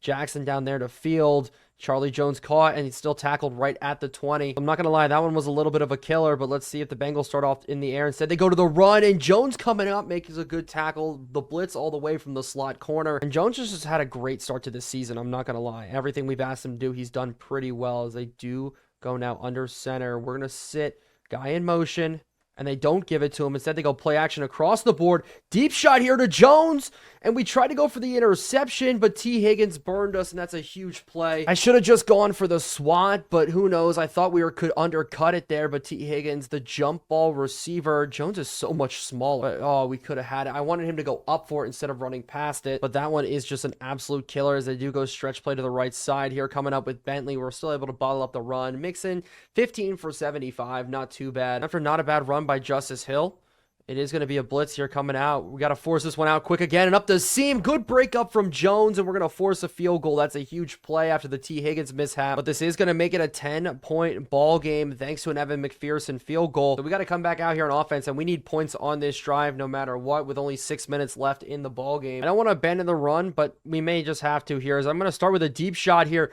Open over the top. We're not able to get it in. I'm not going to lie, one-on-one, I feel like we should be beating Taylor Britt all day long with Harrison, but we're going to try to attack it once again here as we do get the shoulders turned enough and the ball coming in, a good catch. And if we can get that working, I will target Harrison all day long as we are going for verticals. I'm just going to take another deep shot. We're going to go at it here as this one up and just out of reach. So we are going to settle down in our play here. Decorum just up the middle. Good catch to make it a much better 3rd and 3. And now Mike Onawanu goes down. So incompletion does make it 4th down. This is the biggest play of the ball game. I'm going to run Blake Corum on a go route here because I want one of these whip routes to come on open, as it is going to be Demario Douglas, who just drops the ball in the 4th down. That is an absolute killer. We put the ball on the money, and Demario Douglas does drop it. So after the drop, we just have to get some kind of stop here. I'm expecting him to go to the run a lot here with Taylor Rapp, but Javonte Sanders goes down with banged up with an injury. But I'm really just going to need to stack the box, and Rapp's going to get a lot more playing time with Javon Bullard out with an injury. I wanted Bullard to kind of develop for us, but they do actually go to the air and out to the outside, and it is caught by T. Higgins. Jones in coverage, but our defense has just struggled in this one today across the board. They do go to the run one more time, and the hole does open up with Joe Mixon fighting his way through. Luckily, only goes for 4. And the trend does continue. Another run here. Joe Mixon trying to find a hole. This time, we're able to clog it up. Barrymore in the middle is doing such a good job, even though he's not getting a lot of tackles for us. Just the fact he's in there, stuffing up the middle is perfect for us, as they do go play action, and we're running with it here. And we got good coverage across the board. If they threw that, that could have been an interception. But down to the 30, they are going to probably attempt a field goal. And the nice thing is the clock does stop as McPherson's got about a 44-yarder to put this one up and through, and it is good. So maybe we need another luck from Frank Gore, another type of return here. And I see a little bit of a hole going through, and if we were just able to break one more, holy crap, we'd have our second one on the day. Down 13 in this ball game. We're going to have to do everything we can to come back. We'll start with Douglas to the outside. We need him to get up the field and out of bounds, and he does. That drop was just an absolute killer, as we are going to maybe take a shot here, but Hendrickson in our face, just we have to throw out of it. The pressure from him has just been a lot today, as we do go screen to try to go behind the blitz, and we do get it in. But nobody wants to tackle Logan Wilson. Luckily, we break a couple tackles, but we got to go to the hurry up, because we have to put not 1, but 2 scores on the board here. 2 high safety look now. So we're trying to throw it, but it is a bad throw, and this one gets intercepted. Poor accuracy coming out from Bo Nick, and that's going to be all she wrote in this ball game. Expect him here just to run the clock, and they get a free play out of it. So even worse, as a matter of the run, this is going to get them a couple more yards. But is it worth burning timeouts? Maybe I'll try to burn it, but we'll see what happens on this run, as we do end up stopping him on a 2nd and 1. We're going to let the 2-minute warning be the first time out. But even if we can get all the stops we wanted in the world, it is going to be us getting the ball back with just about 1:20 left, as we are probably going to fall to 0-2 in this one. And that means game number 3 is just going to be just as more important to make sure we don't fall behind too much in the AFC East, as they're going to run Joe Mixon here up the middle. We're coming downhill with Jabril Peppers meeting him right away. Tackle battle, ball comes out. Oh my goodness. We just can't capitalize on any of the opportunities we've been given in this game. 2 dropped interceptions, and now a fumble that we couldn't recover. As if you ask what are all the things that went right in this game, the answer is absolutely nothing, as they go to one more run here. Tavi got them into field goal range with that run, and we do burn a timeout right after on a 3rd and 7. I think field goal range for Evan McPherson is about the 32-yard line. That would make it a 16-point ball game. But they do go to a quick throw for a 1st down, and that is going to be all she wrote. Wasn't expecting that one coming out, but that is how the game goes. Taylor Rapp, good tackle, though, still preventing even bigger of a play there, but that's going to be all she wrote. We're going to take it to the end screen now. Look at the stats from this game, as the Bengals are just going to need this game out right here. So not the start we wanted, but we know the road is long for Patriots franchise as the Bengals take us down in this game. They're one of the top teams in the league. But Joe Burrow had himself a day. 78% completion percentage on our side. Bo Nick, 17 of 30. 2 interceptions. The one at the end of the game, we were just trying to push the ball late. Running the ball quite not like last week. Blake Corum, 3.2 yards per carry. Reminder, Stevenson ran the ball a little bit better, but receiving wise, Juju Smith-Schuster got a little involved, but Demario Douglas, the drop that he had, that was kind of the stealer in the game, and we did force a late fumble that we just couldn't fall on, but that's going to be the game, and it's time now to move into week number 3 in this crazy modded Madden. And so we're going into week number 3. We're ranked 31 in the league, offensively sitting at 17, defensively sitting at 13, so we have a lot of ground to make up. But for this week, we are going to be moving Bailey Zapp to our practice squad, and the reason we're going to do that is because Taysom Hill is going to be our 3rd quarterback on roster. If one of our guys gets hurt, then we could bring Bailey Zapp back up. And so to make up for for the loss of Javon Bullard, we're going to go ahead and bring in Jonathan Abram out of free agency. And because of the issues at corner, we're going to be switching sides here. Gonzalez is going to be going over to the wide side, and Marcus Jones is going to be entering the starting lineup at the number 3 corner. Yes, he's still going to be playing the slot there. And I think finally time I did it. Get rid of the Sharman, make it CJ Gardner-Johnson. We need better play out of him. But going up against the Cardinals, the game set, we're finally favorites in a ball game. If you can look up here to your top left, 2.5-point favorites. Looking at the game preview, but looking up here at the game preview, there's one glaring thing to me: the 313 passing yards allowed. We're going to be passing the ball today, and we need Marvin Harrison to have a great day. And looking at their defense, they don't have a single corner over 74 overall. Maybe we'll send JC Jackson over there after we beat him, but we do have to worry about a very talented safety group in Budda Baker and Jalen Thompson. But across the board, this defense is not good at all. We need to take advantage, make some big plays. But first up is practice, and we need to make sure we have no injuries. But it does suck that we did lose Bo Melton as well as Zonovan Knight. All of our practice squad, both those guys got signed. I think Zonovan Knight went back to the New York Jets, and Bo Melton went over to the Detroit Lions because of a couple of injuries to their wide receiving core. And with no injuries across the board here, we should be ready to jump in against the Cardinals. And being dead last in the AFC East, this is where we need to make a splash. We need to win these type of games for the first time. We have a higher overall than the team we're playing. Bo Nix needed to have the best game he's had so far this season. Looking at it, though, a lot of the rookie quarterbacks have struggled. Caleb Williams only has 1 touchdown to 5 interceptions to start his career. The only one that's actually balling out, actually 2 of them are Jaden Daniels and Drake May, who started his career 6 touchdowns and no interceptions for the Giants. Let's get Bo Nix into that category today, kicking it off. And to change it up today, I did elect to receive. Why? Because I wanted our offense to start out hot, go down the field, put a good score up on the board first. And it is Frank Gore Jr. on the return here. So a rough week last week. 1 bad interception. 1 interception I'm not going to get mad about. It was at the end of the game. 4 touchdowns, 3 picks. Completion percentage is looking a lot better than what I would have thought. But honestly, it's better than what we could be asking out of Mac Jones right now. But we are going to open it up with a Blake Corum run. I want to see how this team works, as Mike Onwenu just missed his block completely there to start off. But the other top rookie we are facing today, who just made that tackle actually, is Dallas Turner at left end. But out to Demario Douglas, and this one is caught. Something he didn't do last game. But our draft class continues to impress here. Even our 7th round pick guy, Frank Gore Jr., getting some meaningful playing time. And Turner doing a very good job there. But already in a 3rd and 10, we got to be able to convert this one. As I'm looking over top, and we're going to try to get this one in. And Henry just run underneath of it. I'm trying to lead him. We were hit as we threw there, but this is going to be an early punt coming out from us. But I have to show you this play because I was taking a sip of water. On the punt, it was kicked off. Mitchell got the return here, made a good move up the field, but coming down, linebacker CJ Board levied a massive hit, and Taysom Hill was able to come on top of it. So just like that, we have life in this ball game, exactly how we drew it up, and we're going to go back to a run here to Blake Corum, and again, it goes for a huge loss. So that's it. We're going to the air. I'm not sticking with the run here. And I'm going to lead him inside here. Marvin Harrison up and over the top. We're not able to fit it in. So our special team seems to be the only thing making plays here. As Sketch would say, special teams players make special teams plays. That's a good grab. And 4th and 1, I'm going to go for this. Luckily enough, Coach Suggestions agrees with me here, so we're going goal line formation. They're stacking the box as well.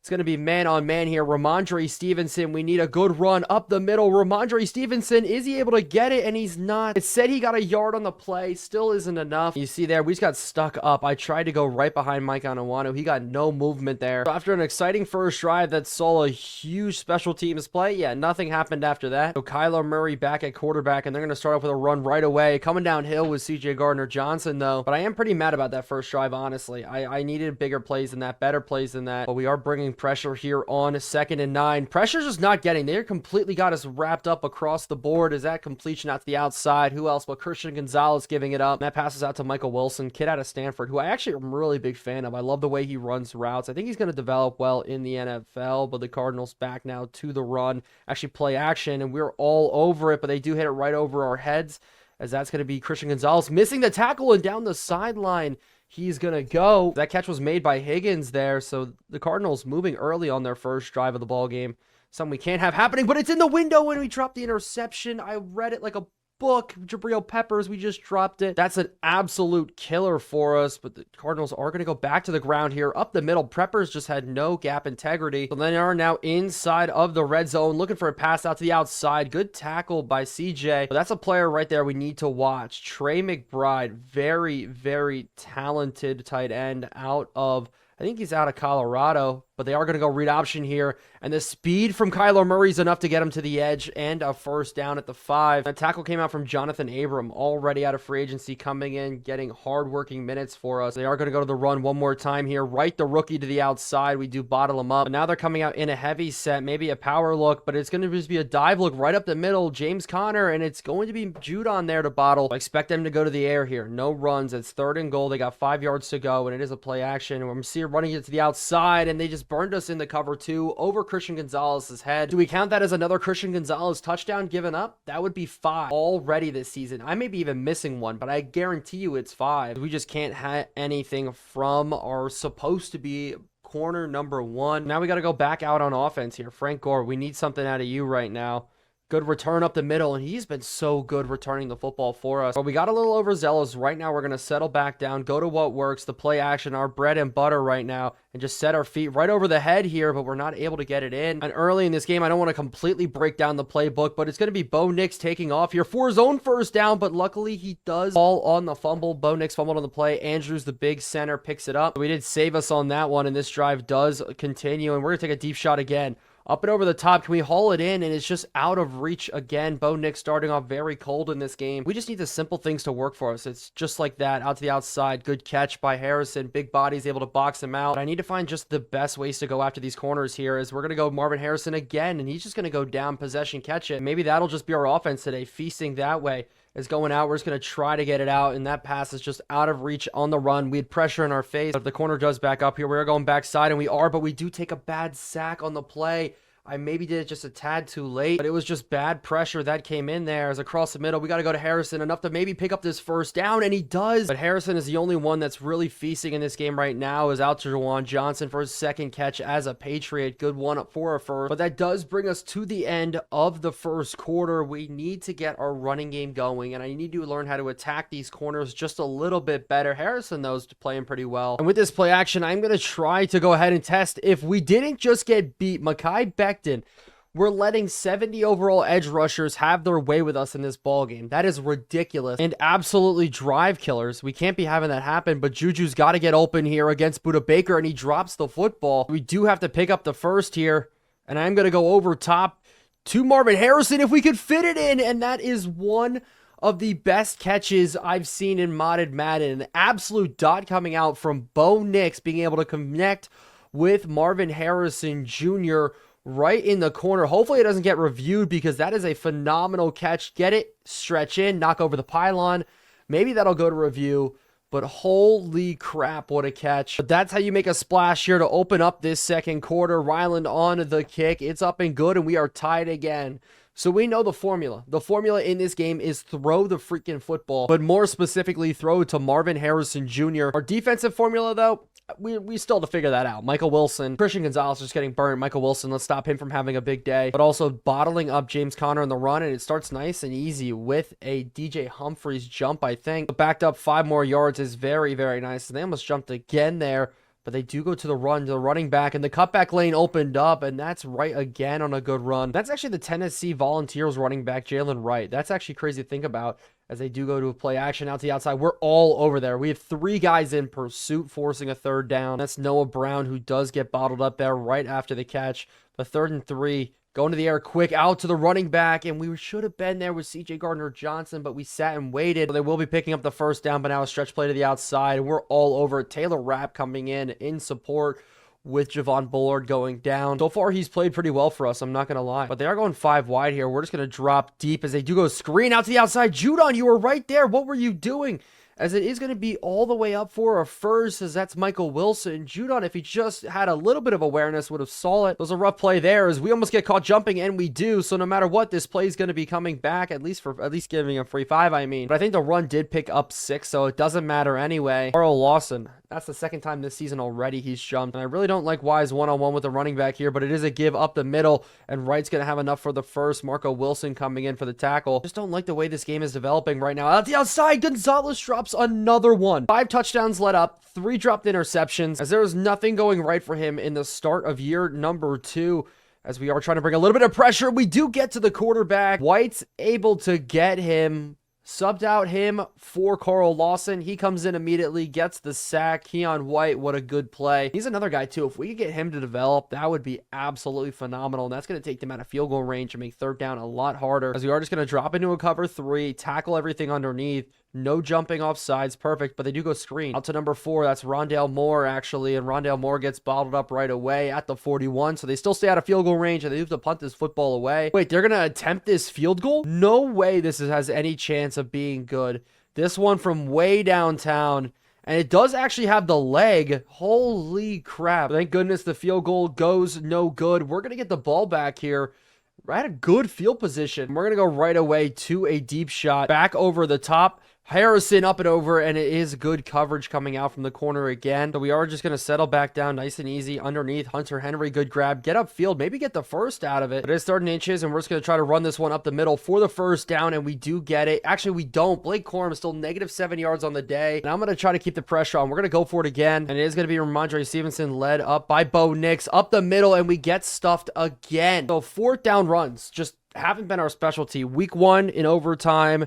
This one here, we've had one more also. But now the Cardinals are going to start out with great field position of their own right. Here's another screenplay coming out, and it is a sack from Carl Lawson back in the game. And the screenplay just didn't develop the right way, and Carl Lawson was able to shoot his way through. White got a real good run there, but we are going to bring pressure off the right-hand side, and the offensive lineman did jump. The work they just got out of right is going to go for nil, as they're going to get backed up again, as we are going to bring a blitz just to force this ball out early. Jones coming through, and out to the outside. It is caught. Luckily enough, Raps there to finish it off with a tackle, but the pressure did come through. That was Jones again, and they are going to try to pin us very, very deep here. We're actually going to return this with Gore. They definitely put some backspin on this ball, so we're going to try to break this one to the outside, and we just didn't have the space for it. Starting at the 11-yard line, and with a 2-minute warning encroaching, we are going to go to the air right away. Juju Smith-Schuster's going to get the first catch. And we are going to go to the hurry up. Hopefully, we can just run the ball once here just to keep this drive rolling. And up the middle is absolutely nothing going on. Blake Corum, -7 yards. They do have no high safety help over top, so we're going to look to the outside here. Harrison quick, and he's going to catch this one. Big catch. Not the best accuracy in the world. That was placed inside on that outbreaking out route. You need that on the sideline. But the clock is going to continue to run here as we're going to snap this football. And I am going to take a deep shot. Douglas down the sideline. We had him in stride. We just couldn't fit it in. So we're stuck in another 3rd and long here. Across the board this time. Safety help over top. Maybe the go route from Harrison could be an option here. Buda Baker doesn't run with it. The other side, though, we may just have to try to force this one in to Juju on the outside, and it just doesn't get in there. We're going to have to punt this football away. So disappointing drive, but they really came out in good coverage there against us. Press man. Juju couldn't really get off of it or get anything rolling. You think with these bad corners, we'd have a little bit more luck, as it's going to be right on the return, not going anywhere. But we know here they are going to pass the football. They're going to try to get up the field. They are going to go right underneath just to the running back, nice and easy. Keep him in bounds, and we're going to try to let this clock just tick its way down. Sit in some simple coverages here, just man-to-man across the board. Hopefully our guys don't get burnt, but out to the outside again, this time to right. And the clock just continues to tick down, and we may actually be calling a timeout here if we can't get this to work. Out to the outside, and Kyler Murray does it for us, so we're going to get the ball back with 36 seconds here. The only bad part is we do not start with the football here in this second half as a return coming out. And it is going to be Gore to the outside, and Gore's going to have some space, and Gore's going to put us in very good field position at the 50-yard line. So we are now in field goal striking territory. And if the safety split heavily here, I'm going to look for Douglas up the middle. And it's not. And we do get sacked, and the ball's on the ground. Oh, pick it up, please. And he does pick it up, luckily enough. Just go down. And we're going to take this into halftime. So going into half, the pass is working a little bit, but offensively, it's just not one of those games offensively. Simple as that. Surprisingly enough, the defenses have been playing well. And the worst is we blundered such a great opportunity there at the end of the half. The sack on Spencer Rattler was a killer. But KJ Hamler's going to take a knee here, and out comes Kyler Murray again. If you made it this far in the video, make sure to like and subscribe. I really enjoy making these. Thank you guys for waiting until I could get the new one out. But now I need to be thinking, what moves do we need to make here as a team as a sack comes out? And that's wise as Kyler Murray goes down with an injury. So Kyler Murray hurt on the play. Clayton Tune's going to be coming in the ball game. And I hate to say it, that may be exactly what we needed. They are probably going to go to the air here, but it is a backup quarterback, so they could run the football. Nope, they go to the air. Quick to the running back, and that one's dropped. Clayton Tune. So we are going to blitz him once more as they go 5 wide here. Maybe a screenplay coming out. But 3rd and 18, Jabril Peppers coming right up the middle. Could get a free rusher, but they do take a shot here, and Gonzalez finally's got it. Gonzalez got it on Clayton Tune. That's huge. Exactly what we needed. Take advantage of our opportunities finally. It does look like CJ Gardner-Johnson's a little banged up after the play to his shoulder, but Christian Gonzalez finally made a good play. And that's the second turnover here in this game for the Cardinals. The punt fumble was the first one as Blake Corum still trying to find his footing. 5 rushes for -7 yards. Still, I feel bad for anybody that has him in fantasy. But our offense just still not clicking. A counter run up the middle. Corum met again. David Andrews this time does get banged up the center. And we really do need to get points out of this drive. It's as simple as that. And with pressure coming, maybe we can get it out. But the play just took way too long to develop. Douglas got jammed so hard, he couldn't even cut on the out route. So because of that, we are going to have to take a field goal. Ryland's going to come in and nail this one. And it's even worse because David Andrews broke his ribs. He'll be out for the remainder of this game. So Pat Eflin's going to come in. But we did grab the lead. And we have to face Clayton Tune maybe for the rest of this game. Looking at it, Kyler Murray did get a quadricep strain. He'll be out for the remainder of this game. But we're going to be in these type of games where the offense just isn't clicking. And we get into a little bit of a defensive battle here. I'm so happy. It took us 3 games to finally get our first takeaway. And the fact that it was Christian Gonzalez just makes me so much happier, as I expect them now to lean on the run heavily because of the way their quarterbacks are playing, as James Conner on the run up the middle for a very nice gain. Wright's gotten a majority of the carries today, as they do not go to him here though. But they do go to the outside. Peppers is able to get him, but it is enough for the first to Trey McBride. And I said earlier I had to be worried about him. Well, he's got 3 catches, but only for 4 yards. So we're doing a pretty decent job there as an inside zone up the middle is going to give him another good carry. Wright's breaking out to the outside, getting up for 6. And I do like Wright out of Tennessee. I think he could be an impact player in whatever team he ends up going to. I don't see him getting, day 1 type snaps, but I do see him definitely making a difference somewhere as we get washed out, and Wright does get enough for the first. Maybe what we need to be doing is just bringing continuous pressure here. That's how we're going to do it as they go to screenplay to Trey McBride. Trey McBride finally maybe getting up the field, but now he's got 4 catches in this game for a total of 7. So really being that weapon I was worried about, but I'm going to roll Jabril Peppers down to the box a little bit more as they do go 3 tight end look here, and they do run it to the outside. Tay Crowder couldn't give chase as James Conner's off to the races now all the way down to the 17-yard line, and the Cardinals really are just running the ball well. Other than that, passing, they're not doing that great, and with Clayton Tune in, it's going to get even worse here. This one's a pass coming out.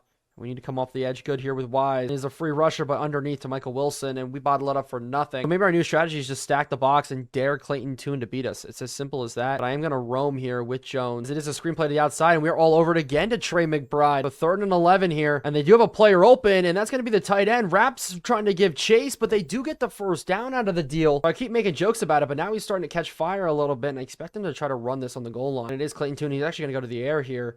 Is out to the outside, and it is going to be broken up. Good job by Bentley there. Now J.C. Jackson's even coming in that corner. We don't like him at safety, but coming in at corner is going to be big as a run here with James Conner. And that's Bentley again. Actually, Jabril Peppers making the play. So this is a huge 3rd and goal here, and they do go quickly to the air. Quickly across. Clayton Tune can't find anybody. He's going to have to throw it away. Pressure got to him there. Judon, good job. And the Arizona Cardinals are just going to take a field goal. And what I thought was going to be a shootout, the over was set at 55 going into this game if you looked back at the modded screen. But we're only at 20 right now. Maybe I should get you guys to start taking bets on it. Maybe that's how we do it.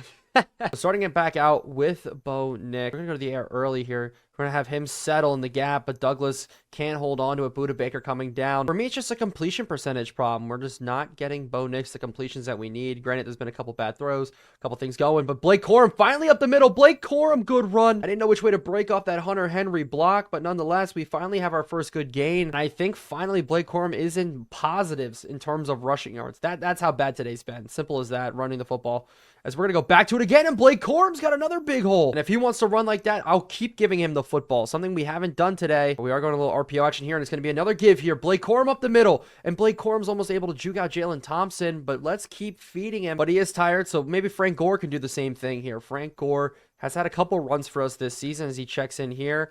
And this one's going to go up the middle, not for a lot there. But I'm a momentum guy. I'll feed the momentum if the running backs are playing well, as we're just get sacked. Blitz off the edge came super quick. And our drive may just stall out now because the pressure got to us instantaneously. We need Blake Corum and Juwan Johnson here just to hold their blocks enough, as they do go double on the outside, and that's just a bad pass going out. We do have to pin the Cardinals deep here. Let's see what we can do.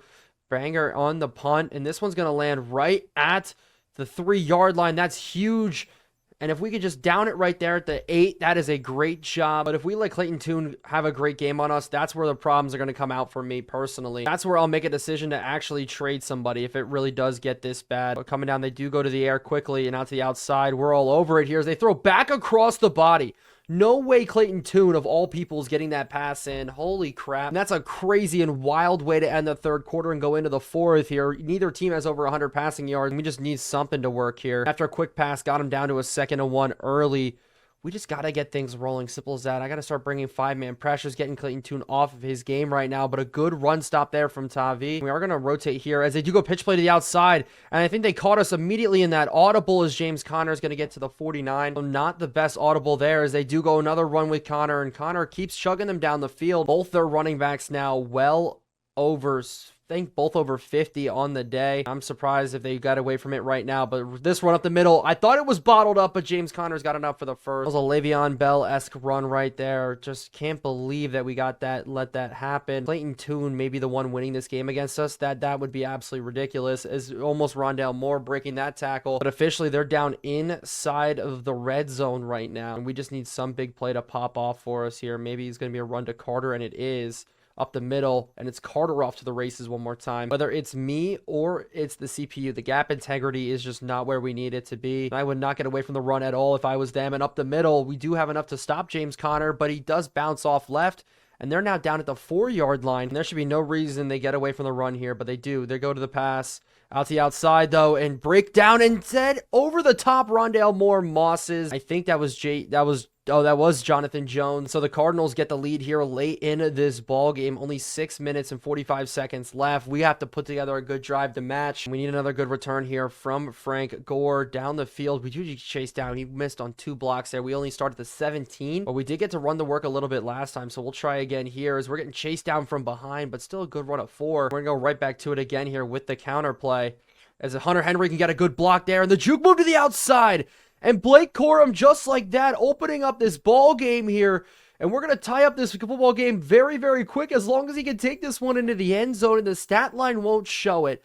But he's going to finish this game now with a ton of rushing yards. But up until midway through, I think at least at halftime, he was at negative rushing yards in this game. The rookie running back making his big splash here today on the counter. Good juke move to the outside.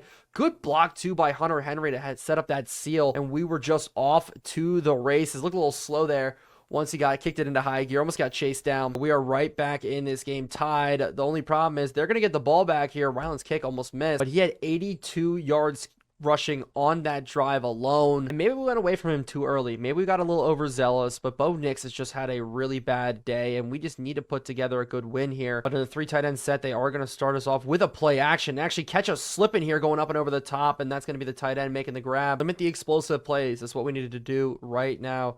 As they do go to the ground, Jabril Peppers can't make the tackle as James Conner almost breaks another one. So the blitz isn't working. The zone isn't working. You know, I just need to find out what's working. Our defense, one of the worst in the league right now. It's just getting toasted as they run here, almost pick up the first. So a stop here on the run would be huge, but they do go out to the flats, and Trey McBride doing it again. But somebody did jump on this play. I don't even know who, and it is going to be on the offense, so that's perfect. It does back them up just a little bit, but coming out in the dime look, it may just roam a little. Actually, with them having nobody back there, we're going to bring 6 and get this ball out quick. Hopefully force a mistake, but it is on the slant route. Instead, James Conner's got the grab. I'm just lost. James Conner is killing us today, and we really just have no answer for it, as on a 2nd and 2, they do run it again, and I think we get enough for the stop, and it is 3rd and inches. One more time. This is a big play, but luckily the Cardinals did jump again. The backup quarterback in his cadence. Apparently, I heard a rumor that that's how Modded Madden works.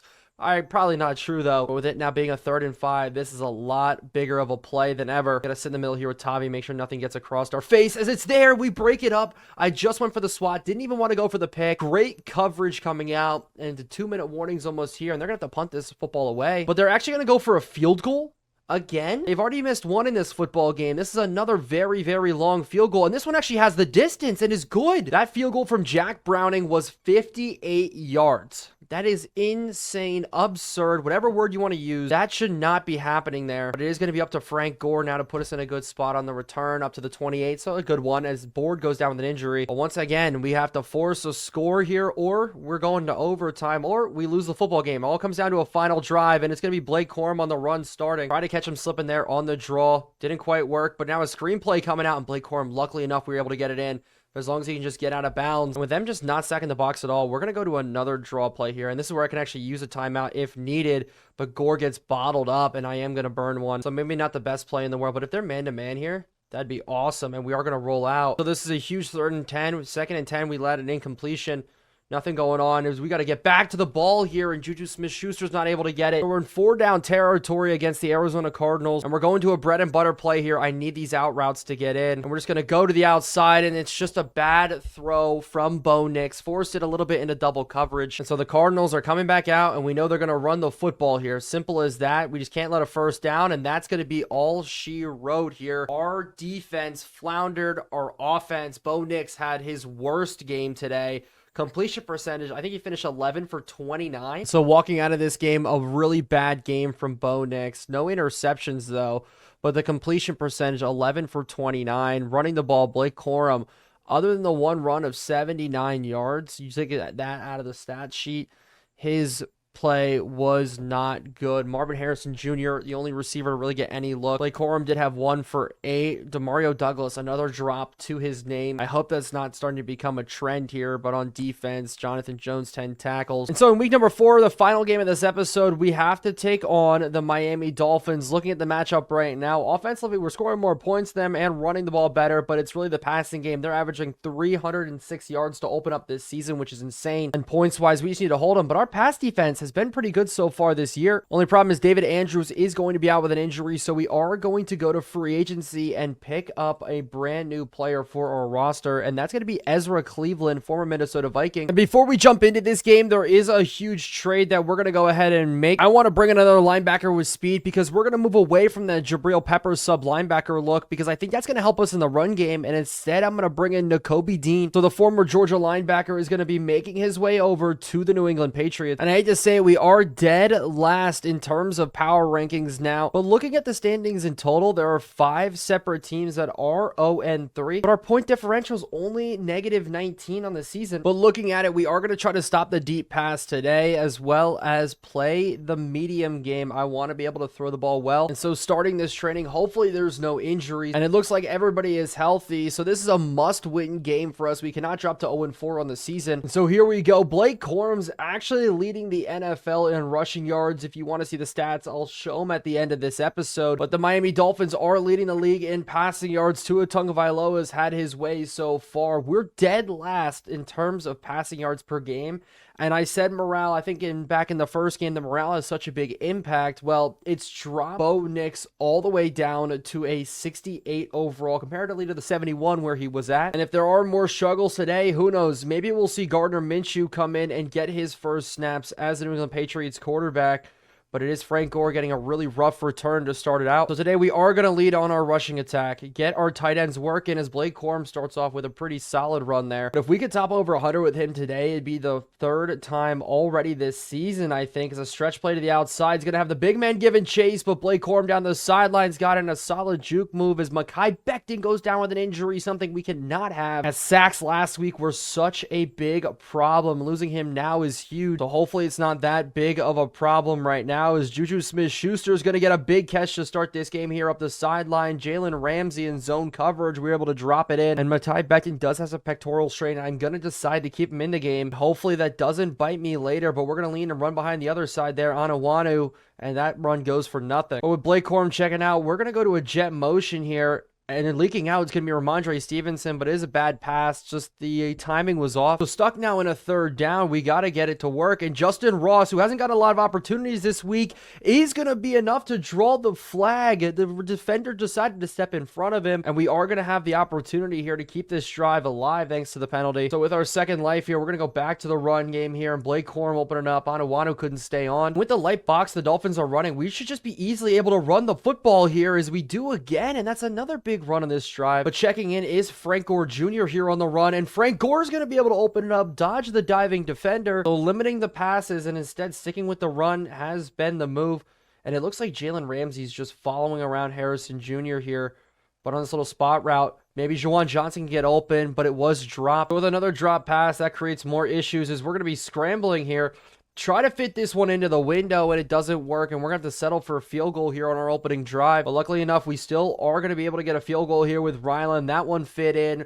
3 points on the board to open up this game. Our offense feeling a little bit better, limiting the passes. But now coming out is Tua Tagovailoa, one of the hottest quarterbacks in the league right now. Balling out almost 1,000 yards through his first 4 games of the season. But we do still have to worry about the running game. They have almost as good as a running back, so they do anything else. As the tight end's already off to the races, the first play down the sideline, and they're already at the 30. So a big play coming out already for the Dolphins made it so much more worse as we're going to roll here. They're going to throw backside to the tight end, and just like that, 2 plays, and they got a touchdown. This is the problem. This Dolphins offense is so very explosive. Man-to-man coverage is a rough way to start, and if that's how this game's going to go, we are in for a long one. Hopefully our defense can settle down. Zach Ertz is also on this roster, and I'm very happy that Bo Nix is not the only quarterback struggling. Funny enough, Caleb Williams has thrown 8 interceptions now through his first 3 games of his NFL career, as Blake Corum on the run, not able to get much. But there is really such a huge distinction. All the rookie quarterbacks either playing super well or playing super terribly. There is no in between,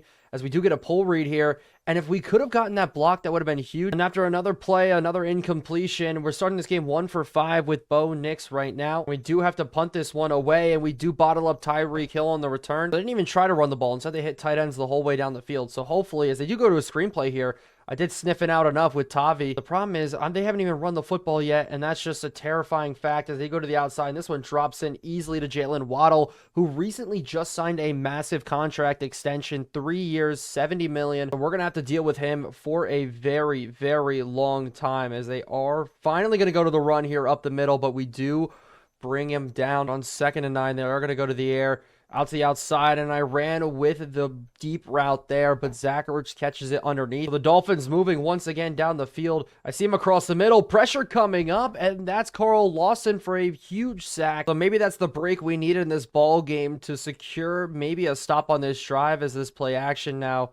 And they're just going to sit here, so I'm going to go D, and they're going to go to the sideline, and it is a catch. Are you kidding me, Christian Gonzalez? We tried to go for the swat, and Tyreek Hill was just standing there nice and easily, made a good grab as a jump now here coming out, and I think that's on the offense. And maybe the problem is now is it is an RPO coming out. Jalen Waddle get stopped, make it a 2nd and 1, but maybe our only option here is to run zone. I'm trying to think with the speed that they have, zone would work, but the problem is I just can't trust Christian Gonzalez at this point. It's simple as that. As they cross the middle, they do drop it in right over our heads, and the tight end's going to put him down at the 1-yard line. So 1st and goal, they are going to go run up the middle. Bentley, we do bottle it up, and with Alec Ingold now checking into the ball game, it is going to bring the end of the first quarter, and the Dolphins are just having their way through the air. They've been the best passing attack in the league, and this is just continuing now. But Ingold does stay in the ball game. Play action here would be devastating, but it is a run up the middle, and it's Achan getting in. Actually, that's Raheem Mostert getting in to the end zone. So the running back who dominated all of last year is the one who gets into the end zone to make it 14-3 early in this ball game. And the question is now, what are we to do? So we do have to turn this into basically a shootout. I feel like if we want any chance in this ball game, a screenplay coming out first. Blake Corum to the open field. Good juke move, breaking the tackle on Jalen Ramsey. But we need to get this completion percentage up for Bo Nix, but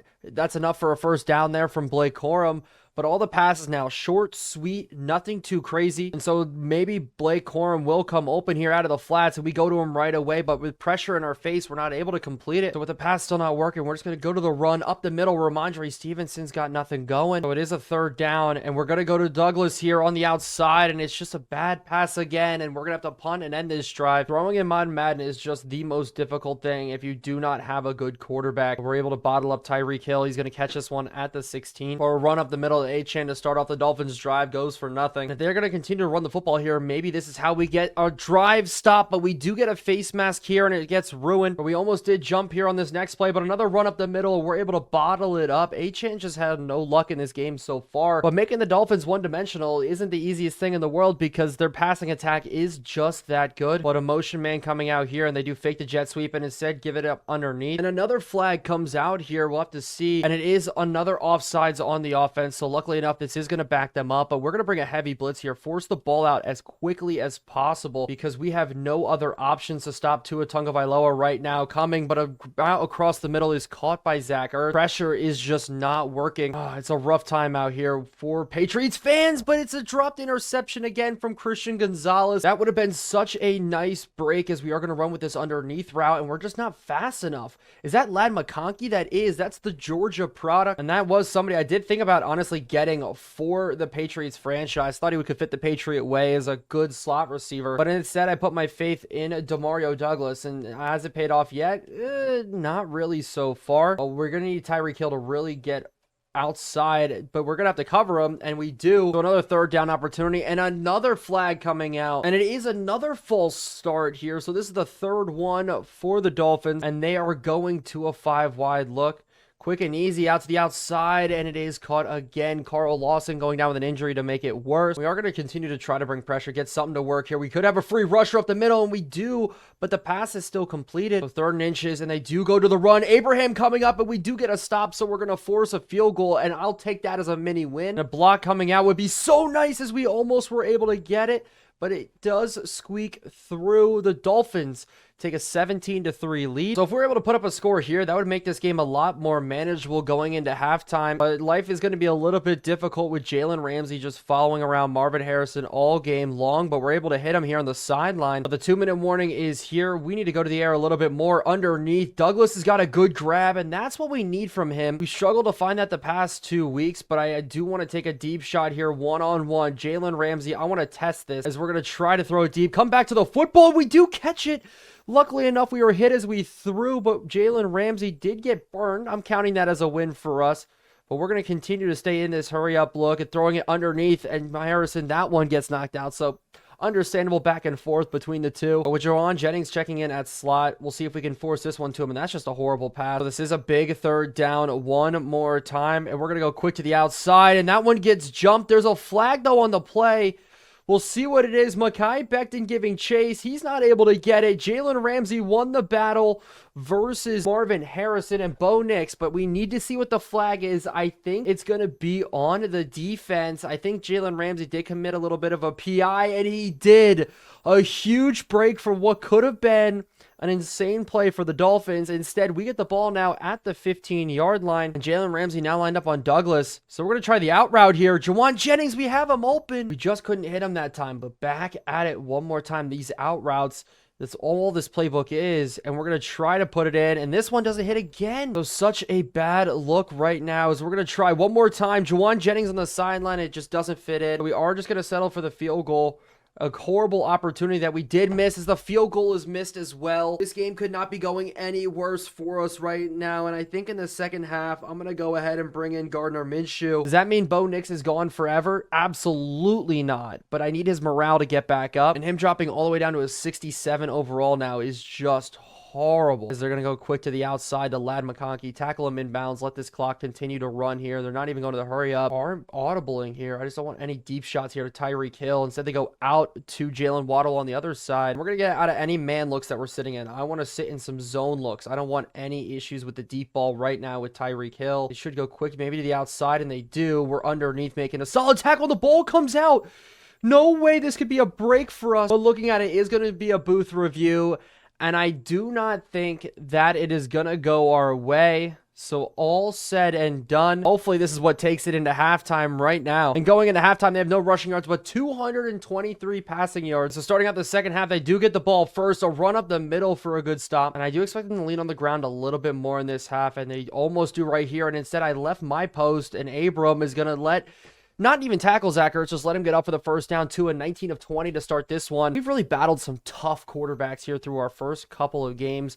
We should have been able to pick that one up against Arizona, but we had no luck. They are going to go back to the ground here. Hopefully our defense can hold firm. But I do have to record all these in one day, and I'm trying to run through my head about the quarterbacks we face. Kyler Murray, Tua, and Joe Burrow, to name only some. Is this cutback lane going to open up for Achane, make it a 3rd and 4? And I expect him to go quick to the air here, and if we could just take off one of the quick passing lanes, that would be huge. Is this a great stop from CJ Gardner-Johnson? We finally forced a stop on this high-powered offense. Maybe this is a spark that we needed, but nonetheless, still a new quarterback's going to come on in. So touchdown Jesus is going to step in for us here. Van Life, man, as we started off with offense getting completely obliterated. We had a tight end drag that was supposed to come across. He got buried by the defender. So I was looking for an easy completion to start. Unfortunately, we weren't able to get it in. So we are going to go to Blake Corum here on the run. And Blake Corum's not getting much either. Already stuck in a 3rd and long. We do need to throw to the sticks here to try to get something working.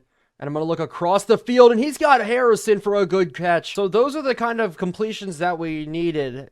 This is the type of offense that we need. Maybe I'm just speaking too soon here, but touchdown Jesus, that we need Gardner Minshew to step up big for us in the second half of this game. And I'm comfortable enough where we can go 5 wide with him early, and across the middle, Demario Douglas has got a good catch. And it's time to take a deep shot here. I'm looking for Harrison across, but pressure in our face right away. And that was Jalen Phillips coming up the middle. We had no time to let it develop at all. So now we need to make up some of that yardage here. And looking across. So after another incompletion, we have to try to throw to the sticks here. Simple as that. Demario Douglas on the outside. It just feels good that we can actually hit passes. And coach suggestions do have us going forward here on 4th down. Let's see what we can do. I'm looking for Douglas on the outside, and this is a pass that goes errant. Under pressure already. The pressure does affect the accuracy here. The pressure was right in our face, and this came from Mekhi Becton getting absolutely burned right there. So that just didn't go our way. It's only the pressure. I'm not going to blame Minshew for that one, but a run here at Achane, and that's a good stop. So on this 3rd and 7, I need to bring a little bit of pressure here to force something. And they do go up and over the top, and it's a good breakup from CJ Gardner-Johnson again. Our defense is making the plays. Gardner Minshew's throwing the ball pretty well. Our offensive line just needs to hold. And we still have life in this football game so far. Gore's going to take the punt return here, going up the field. Starting off with the run here up the middle. Really just nothing going with our offensive line. So we are going to have to go to the air very, very early out. And we're testing Jalen Ramsey, and he got a good breakup. And so on this 3rd and 10, we got to throw to the sticks. And who else but Harrison, but that pass doesn't get there. So the pass did go errant, and we have to punt this one away again. Our defense just needs to continue making stops, and that's so hard to make. As long as I keep running the football here, maybe we'll have a chance. Tavi to the outside. We got a good stop. HM 14 of 14. Great job in the run defense. And we are bringing the pressure up the middle on Tua Tagovailoa, but it's a stretch play to the outside. Hopefully we can make a good tackle, and we do, following it up, and he's got 15 for 15 now. And on 3rd and 11, we just need a free rusher to get to the quarterback, and we do get the sack. That's another huge sack. Matthew Judon's able to get in there, so we are still barely breathing life. And I just want one score. We just need one thing to go right. Maybe it's going to be from Frank Gore. Nope, apparently not. Going back to it, I want to stick with the air just a little bit. Nice and easy on the screenplay here. Blake Corum getting up the field. We just need to be methodical in this stride, but that's not going to help as the 4th quarter is here in the final game of this episode. 3-17 is the score. We can't get anything working. Passing yards, rushing yards. We are still winning time of possession, actually, but the score just doesn't reflect it. But this is a huge 3rd down. Pressure's coming, and we're just going to have to jump it off, and we do get to Blake Corum, who makes the catch. So we are going to have to punt this football away just one more time. This offense is so unbelievably stagnant, and he's going to take the fair catch. They are going to go back to the counter run here up the middle. Judon having a phenomenal game right now. They are going to stick with the run here. Achane finally breaking free, though. Christian Gonzalez giving chase, but he does finally break off a good 1st down run. And I thought maybe we were going to be able to get another 3 and out, but the run here to the outside, and we're there with Jones to make a good stop. We need our defense to come up clutch, and a Raheem Mostert run up the middle. He is so fast, and a face mask comes out from Carl Lawson. We cannot have that happen. We do have another counter run play coming out. We're all over that one, though. Right at midfield, I'm trying to figure out for our defense. We've actually been running a lot of blitzes, a lot of 4-5 down linemen set, but they haven't really been throwing the ball that much. I'm waiting. Do we risk it still and keep running these looks? Because they keep just running the football here, and with Tavi to the outside, We are making another good stop, and H-N 20 rushes on the day for only 31 yards, and we are bringing heavy pressure here on third down. Wrap up the middle. It's a free rusher. The ball is up, and we do get the deflection that we needed. Gonzalez is actually having a pretty good day today. I'm not going to lie. Finally, we're getting a good game out of him. But they are going to pin us very deep. And I do have some very unfortunate news. Frank Gore dislocated his ankle, so he's going to be out for probably all of next episode. And so here we go. It all comes down to right here, and we're going to throw across our body, and that ball does get knocked down. Hunter Henry just a little too slow there, as we're going to drop this one now to Demario Douglas. And on this very important third down, we need to be able to pick this one up here, as we are going to go out, and Douglas has got the catch down the sideline. Minshew leading us on a pretty solid drive, I'm not going to lie. Throwing the ball a lot better than what we're used to seeing from Bo Nix. Maybe we'll see him come back next week. I just want to keep throwing the ball here, keep having good plays. We're going to go out now, and Ramsey does get another good knockout on Marvin Harrison Jr. He's been winning that battle. Now we're running a slants concept, trying to get things working. Pressure coming. We're just going to roll out, and that's just a bad throw out of bounds. We need something to work. Crossing pattern, something, please. I do see it, and we're going to try to go to it, and Juwan Jennings makes the catch of the day here. That keeps our game alive, and we are going to go to the hurry up right away, keeping this 5-wide look and try to catch them slipping, and that's not going to be open. And actually, he is now. Juwan Jennings just free open, and Jalen Ramsey came down to try to sack us. Jalen Ramsey's not on the field right now, so that means we're just going to take a deep shot here to Harrison. Can we body him up? And we can't. That was the one opportunity we had to use our big fella there against not the superstar corner. And just like that, he's back on him now. So we are going to go to a play action, roll out.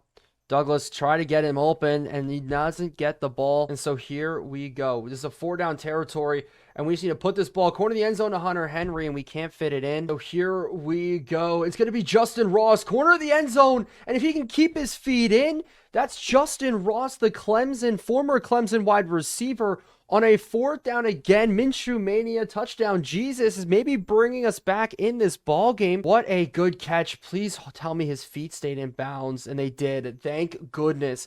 And just like that, it's only a 7-point ball game, and we have life. Minshew Mania got us back into this game late. Dolphins are going to try to run down this clock a little bit, but maybe if we can make another stop. We've held them scoreless here in this second half, as it has just been scoreless, I think, since the first quarter. I think 1st and 10, they do run the ball early here. HN running off to the races already, and we are just continuously stacking the box, daring them to run the football as they do here. We do get washed out, and they pick up another first. We've done a really good job so far of playing against this team as they do go to the air here, out to the outside, man-to-man coverage. This is where we are going to have issues. And this is actually terrifying. Both the running backs in the backfield, I don't know which way they're going to run. And they are starting to run down the clock more. They're going to go pitch play to the outside here. CJ Gardner-Johnson, we can't chase him down. Jabril Peppers, luckily enough, we can make a tackle. I did burn one timeout early. I'm going to burn another one right here just to try to stay consistent with it. And they do go 5 wide. We know it's a pass play here. And we just got to stop quick routes, and it is caught. Oh, we had a chance for a breakup from Christian Gonzalez, and that is just an absolute killer. We can't let many more yards be given up on this drive because they are in field goal range now. So even if we do get a stop, there's really nothing coming out of it because they're going to go ahead and take a field goal. They do go a weak side run with Jabril Peppers. We do stuff it. So it all comes down to this play. We just need to stop Raheem Mostert. Hopefully it don't go to the air. I'm run committing. Run play to the left side. We're there with Abram to bottle it up, but now the clock's just going to run. 34-yard line. That's probably field goal range. And Patterson nail it through and send us home. Snap is up, and the kick is going to be good. 29 seconds on the clock. 10-point ball game. This is an absolute heartbreaker killer. We had a chance. We had a little bit of life. We were teased the whole game. So here we go with Jones on a return. We have to take some deep shots here, and we're going to try this guy here first. Harrison going up and over the top. The arm strength was beautiful. That ball was launched, but just a little bit inaccurate. And so they are running 3 deep right now. We just need to hit a guy, and that's going to be Douglas getting the catch there at the 41. With 13 seconds left on the clock, we just have to take some deep shots here. Simple as that.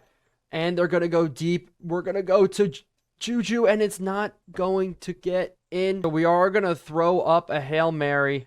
Pressure coming already. We're just going to put this one up. It's a little bit underthrown, and it does get knocked down, and that's going to be the end of the ball game. So the Patriots season starts 0-4.